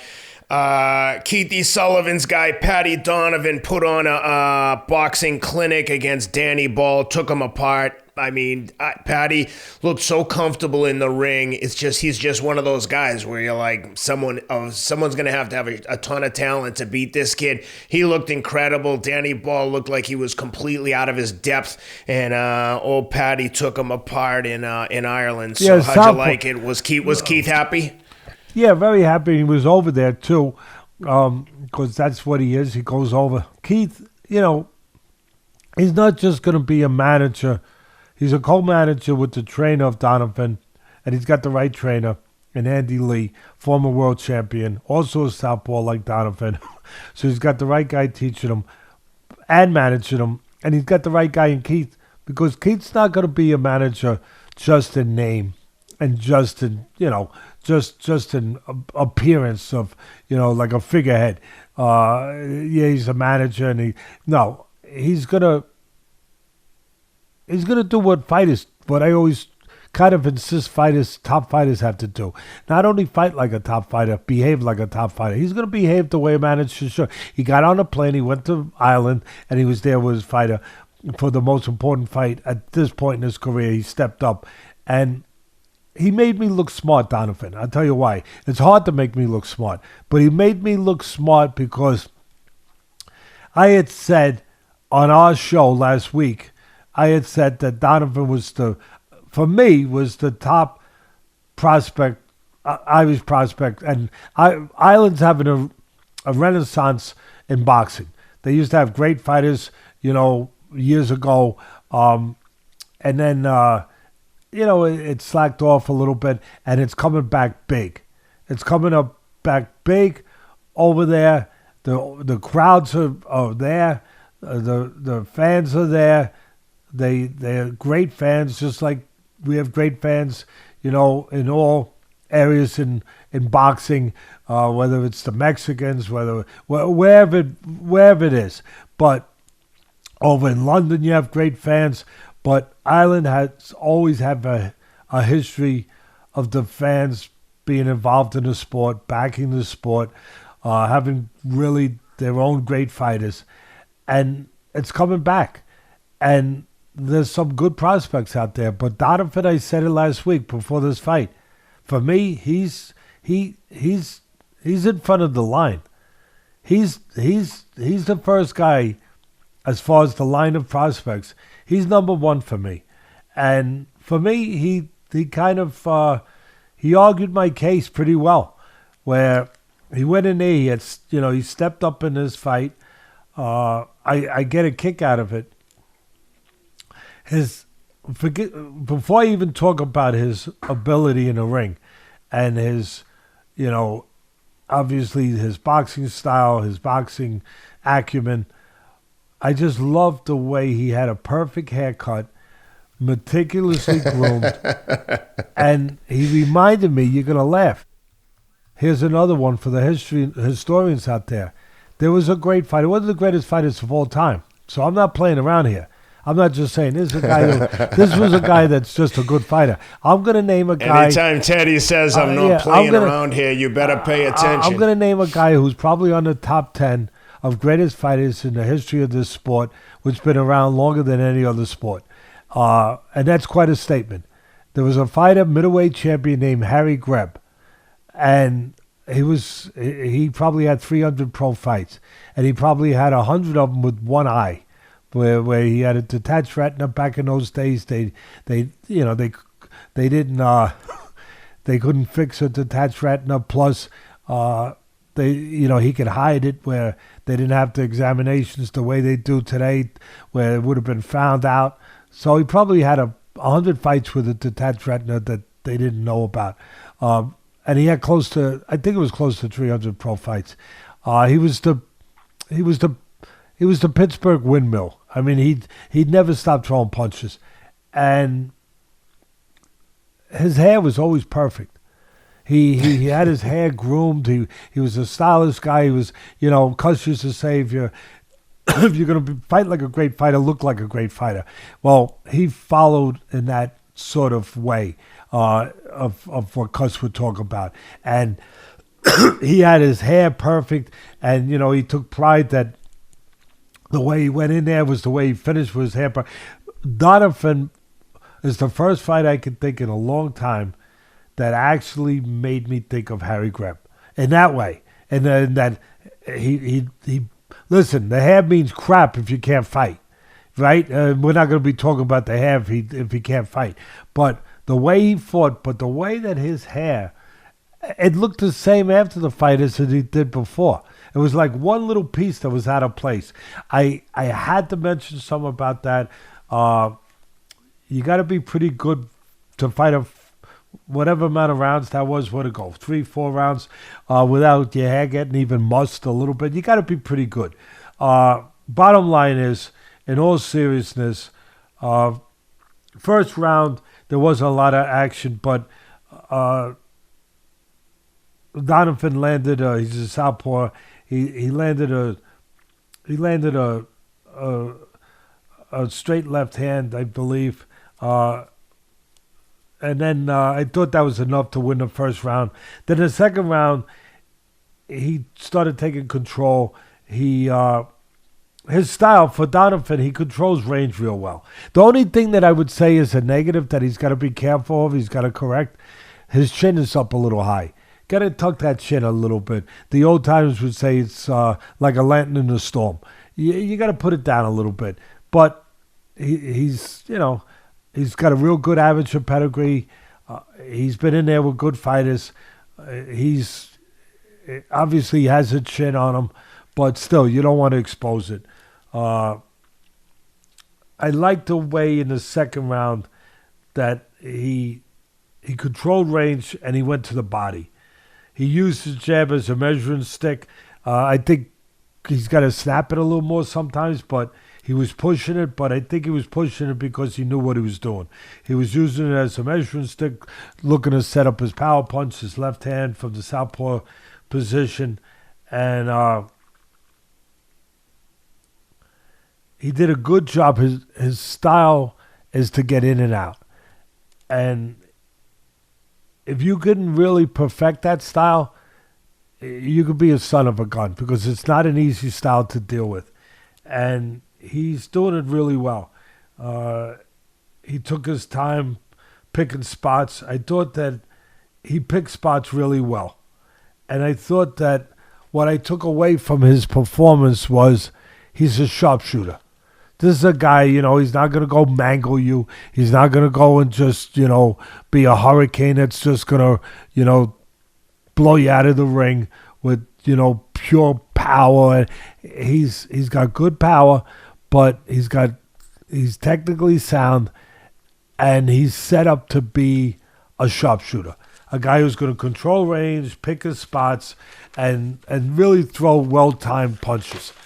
And he really did a real good job of that. He mixed up his punches really well. When he had to change to an uppercut or to a body shot, he did a really good job doing that. He counted really well.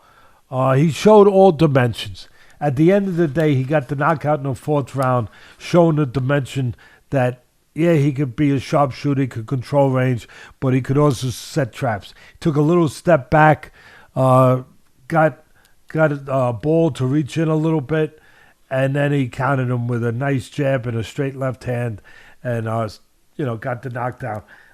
Really, really hurt Ball, really badly. And again, let Ball walk in, step back, gave him the opportunity to reach in a little bit, got him to walk in, set it up beautifully, counter punch, dropped him, and then after Ball got up, I love the way Donovan finished. He showed the ability to be a finisher. First of all, he opened up with a fuselage of punches. That's the only way I could describe it. He opened up with just a million punches, had him on the ropes, kept him disoriented with all those punches. A lot of people would say he wasted the punches. He didn't really waste them. He knew what he was doing. He was disorienting the guy and maybe getting the guy, flushing the guy out. Kind of like when you go hunting and you have a pheasant, say, in the bush, and you want to force him out where you could get a clean shot. So you shoot a shot behind him, and then the pheasant flushes out, and then you got the clean shot, and then you have dinner, right?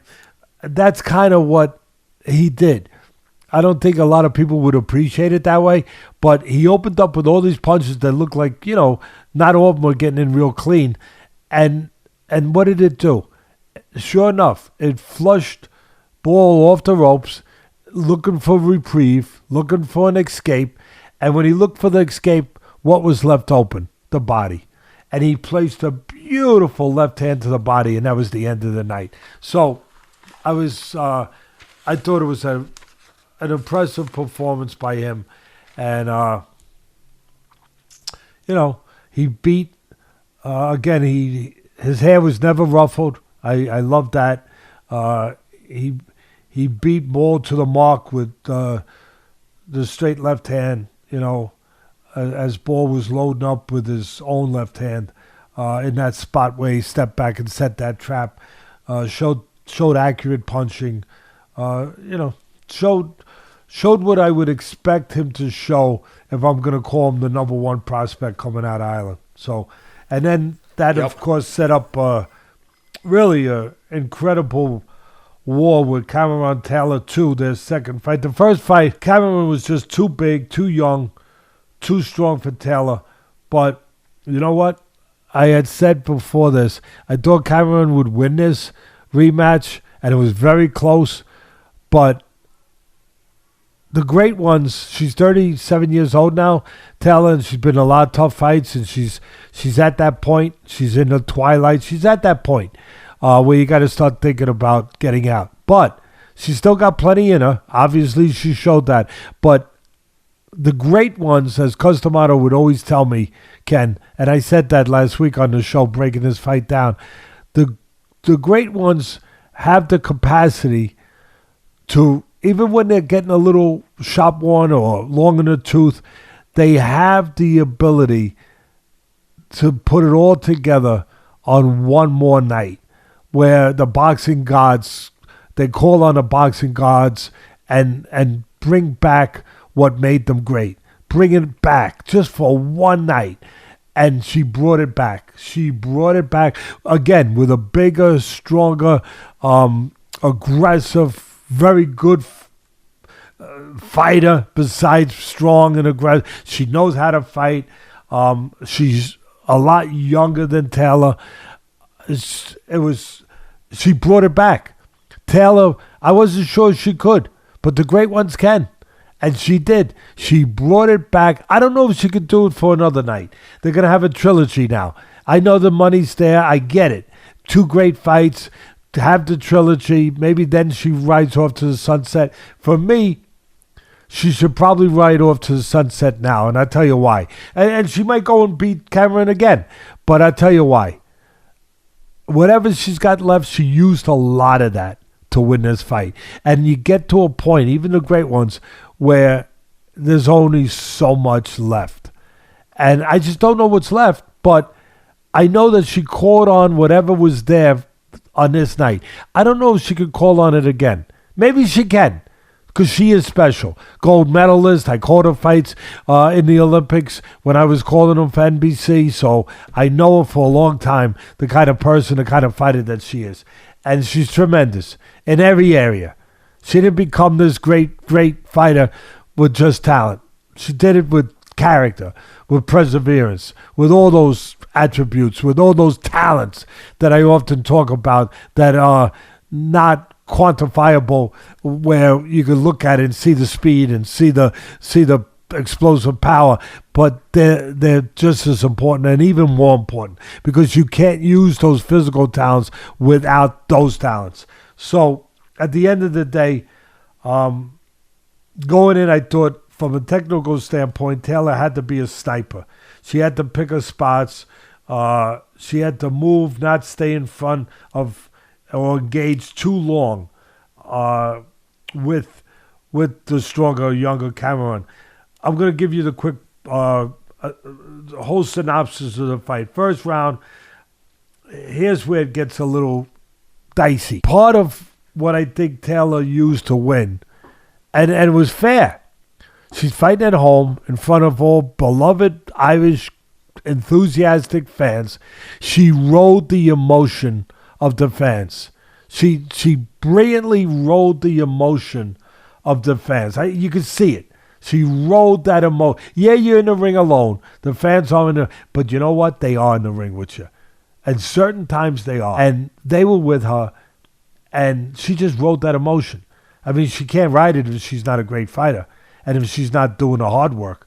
But she was lifted the same way as a sailboat gets lifted when the sails get, filled up with air, with a wind.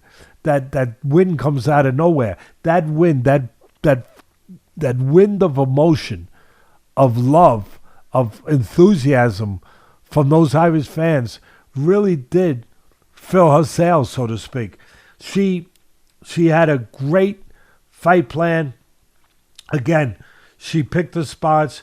She knew she couldn't engage too long. But being home, one of the other advantages, you get home cooking sometimes, home judging, home refereeing. Hey, it happens. I think she got a little bit of that. I think she earned the win. Before I even go through this, I think she earned the win. Very tough, very close, but I think she earned it, and she got it. But in that first round, Cameron scored a knockdown, and it wasn't counted. It should have been a knockdown. It should have been counted. A punch lands, she went down. I mean, how much more simple does it get? A punch lands, you go down.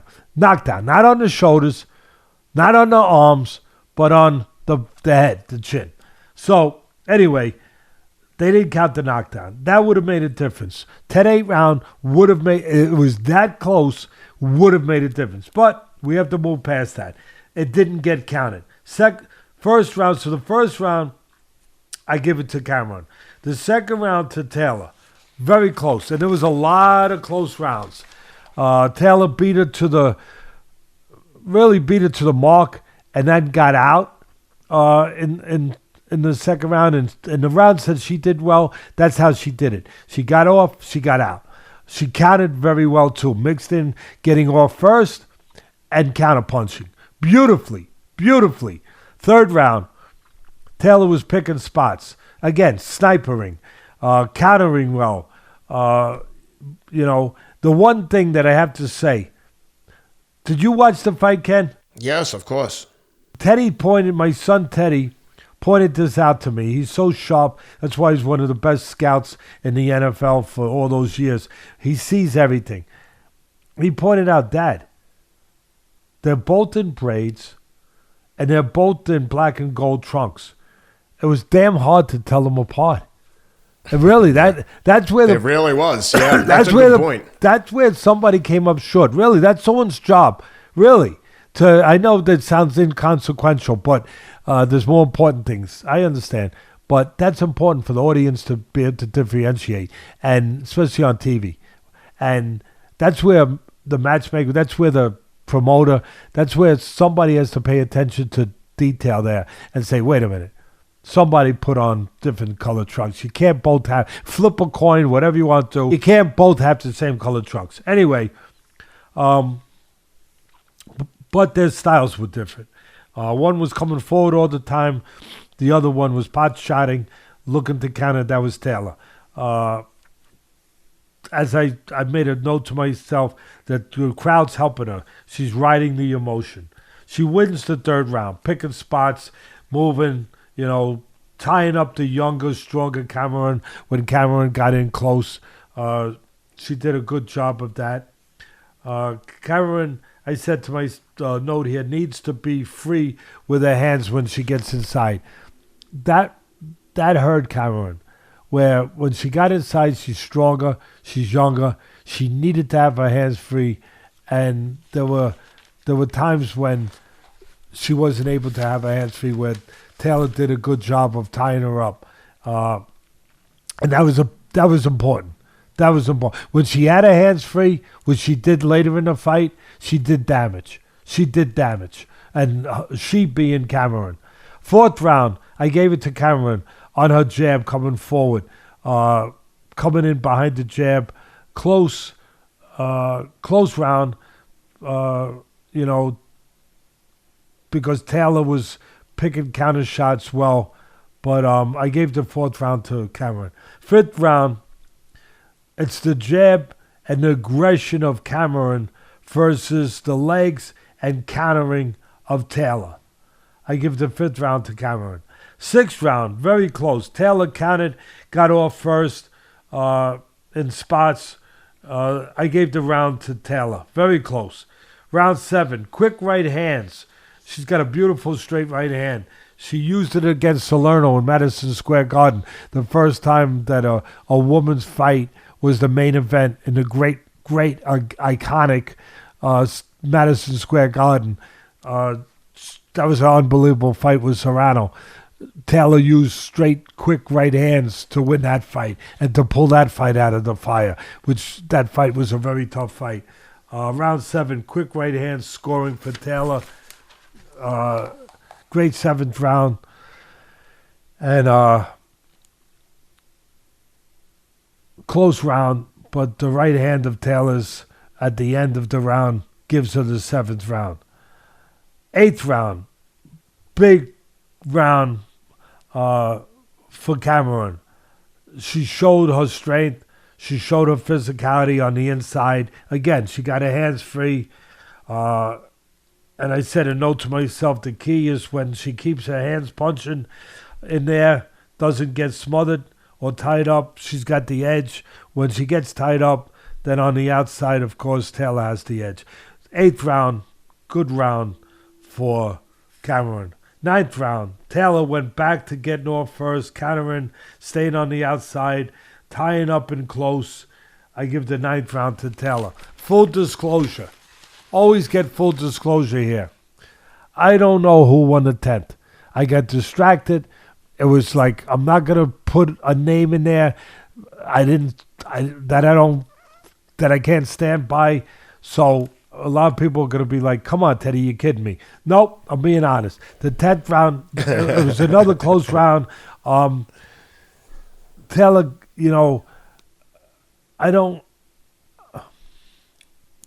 I actually made a note to myself.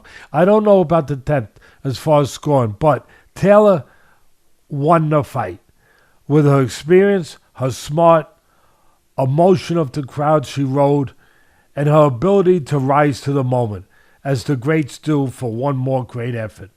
And so here's my scorecard, just so you understand. I did score it. I had it going into the 10th round. I had Taylor 5 rounds, Cameron 4 rounds. So, again, fully honest about this. If I gave the round to Taylor, and I'm not saying I would have because it was very close, but if I would have gave the round to Taylor, she wins 6 rounds to 4 by 2 points. If I would have gave the round to Cameron, it's a draw. That's how close the fight was. You give it close, the score that was close for Taylor, no problem. I forget what the scores were. Do you have the scores there? Because there might have been one outrageous score. I think there was one I believe it was split, right? If they're close, I have no argument. Draw 1 point for Taylor, but if you're giving a fight We had one judge had it even, just like you, 95-95, what you could have had. Yep. And one had it in favor of Taylor. One guy had 98-92. I wonder what fight he was watching. Take his license away. No, take his license away. Take his license away. Really. And only 2 rounds for Cameron, and then the third judge had it just what you just described, 96-94. So 2 of the 3 basically saw it more or less the same way you saw it, and one guy was like clearly had his filled out beforehand. Yeah, terrible. And again, if we haven't ever had a national commission, I'm right there, very politely. You don't have to get nasty, but very politely, please turn your license in Monday morning. Please just drop it off and, just drop it off at the office. And good luck with your future endeavors as long as you're never seen in boxing again. Good luck. That's it. If you want to buy a ticket and come to a fight, that's fine. But you'll never be sitting ringside with a pencil in your hand ever again because you did enough damage. But we have one more, right? We have to... Yeah, well, we're just going to do a quick preview of the... Quick preview, Ryan Garcia and Oscar Duarte coming up this weekend. What do we need to look for? Who's going to win and everything that goes with it. This segment brought to you by our friends at MyBookie. Check them out at mybookie.ag. Use the promo code ATLAS for 50% credit on your first deposit. Teddy, give your analysis, but before you give your prediction, let me pull up the line. So tell me what we should look for, and I'll tell you what the line is when you're done. Listen, Duarte He's 26-1 with 21 knockouts, right? Am I correct with that? I believe so. I want to make sure. So. Give me a second. 26-1, 21 knockouts. Oscar Duarte. This is what he is. He's a real opponent. He's, obviously... You got it. 26-1, 21 knockouts. Obviously the money guy here, the golden goose, the guy that they want to protect, is Ryan Garcia. He's coming off a knockout loss to a great fighter, one of the best fighters in the business, to Tank Davis. This is obviously, if he's going to continue his career, he's got to have a win and hopefully a good showing. Does Ryan Garcia? But this opponent is a real opponent. He's strong physically. He's aggressive. He's he's got a good mentality, a aggressive guy that looks capable of overcoming difficulty in the ring, which all fighters should be capable of doing if they're going to go anywhere. He's a good body puncher. Like I said, he's always bringing the action to you. He loves to use his left hook. His left hook is a big punch, whether it's to the body, the head. He does throw a lot of single shots, but he will put combinations when he traps you on the ropes. If he can trap, he wants to trap you on the ropes. He wants to get in close. He's not going to win on the outside. The one shortcoming I see with Duarte, and I see a lot of strengths. Like I said, I see physicality. He's a good puncher. He's not a great puncher, but he's a good, solid puncher, and he throws everything hard. He's a guy that's always looking for power shots. He looks to get in position and throw power shots. What he comes up short, or where he comes up short, he doesn't use his jab enough. That's where he's going to have a problem with Garcia. Garcia is going to be able to control him on the outside with the jab and look to keep distance with his jab, where he can then counter Duarte, who is predictable. I mean, he's aggressive. He's not going to suddenly get on a bicycle and go left or right. For the most part, he's going to go straight forward. And that predictability with the lack of a jab coming forward can really serve Garcia in the way that his connections, his people wanted to serve him, in choosing his opponent, where he can keep him busy with the jab and set him up for counters, set him up for, straight shots off of the jab. That's what you would figure that Garcia is going to do. Control the outside, use the jab, keep Duarte at bay, and walk him into shots. You would think that that's what he's going to look to do, even walk him into his counter hook. And Ryan Garcia's got a very good counter hook. So at the end, let me give you the line. Yeah, at the end of the day, I think that. Well, go ahead, give me the lines.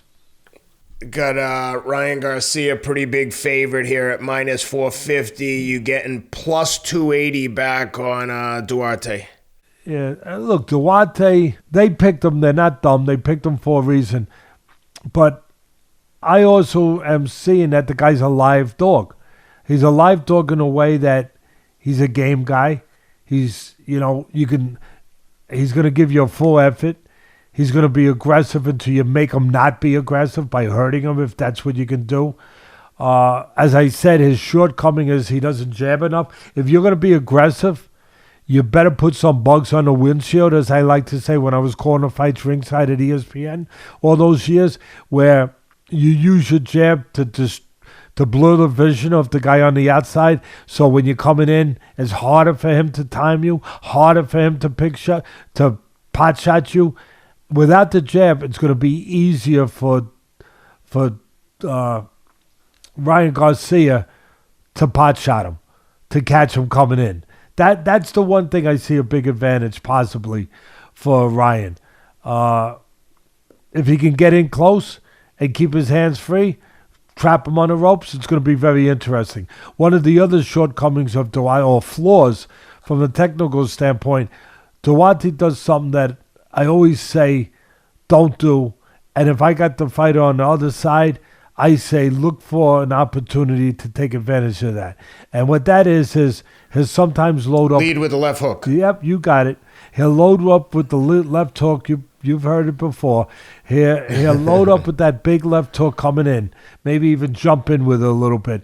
And if Garcia is ready for that, he can time it with a straight right hand, because straight beats round. It's that simple. Well, I know Ryan listens to the show, so that's one tip that he should be picking up on right away. Yeah, and he's got two things. One, he can score with the right hand, maybe in between the hook. The other is he can try to really dominate the fight with his jab, keep Duarte from getting to his sweet spot, his comfort area, which would be close inside where he can do the work that he likes to do. Duarte needs to get close. Garcia needs to keep him outside. I'm going to say Garcia gets his way. enough to win the fight. Maybe even set up a good counter opportunity where he could hurt Duarte coming in, have an opportunity to do that. I'm gonna go with Garcia, and if it's a close fight, you know who's getting it anyway. You know it's right. Obviously going to be Garcia. So I'm going to go with. Unfortunately, I wish I wasn't saying that in my sport that I love, but it's a reality that's just the way it is. But I'm going to go with Ryan Garcia, but it could be interesting and at least worthwhile watching because, like I said, Duarte's real. He's real in a way that, you know, he's physically strong and he's got an attitude that you want in a fighter to try to get to you, to come forward and try to get to you. So what's the under-over? Because that might be where you don't have to lay so much. If you're going to bet on this fight, please go to MyBookie, mybookie.ag, promo code ATLAS, ATLAS. The over-under on this one, Teddy, is 8.5 rounds, basically even money, -115, either or, over, under 8.5 rounds. I'm going to say it's going to go over. Duarte's experienced enough, tough enough. Unless, like I said, unless he throws one of those left hooks at an inopportune time where right hand's coming. But other than that, I'm going to say Duarte's seasoned enough, like I said, tough enough, good enough to get into the late, you know, beyond 8.5, right? Yeah. 8.5 rounds. Well, there you have it, guys. That was as thorough an episode as you're going to get anywhere in the industry, almost 2.5 hours. Thank you for allowing us to spend Tuesday morning with you if you listen to this right when it comes out. We'll be back next week, obviously, to break down all the action from the Ryan Garcia fight. Plus, there's a UFC card that will be all over, per usual. Teddy, you got anything before we say goodbye? No, just be good to each other. How's that? Be good to each other. That's it. Happy holidays to everyone. Hope everyone had a great Thanksgiving, and we'll be back with you next week, per usual, rain or shine. Have a great week, everyone. Please like and subscribe to the show. We appreciate you.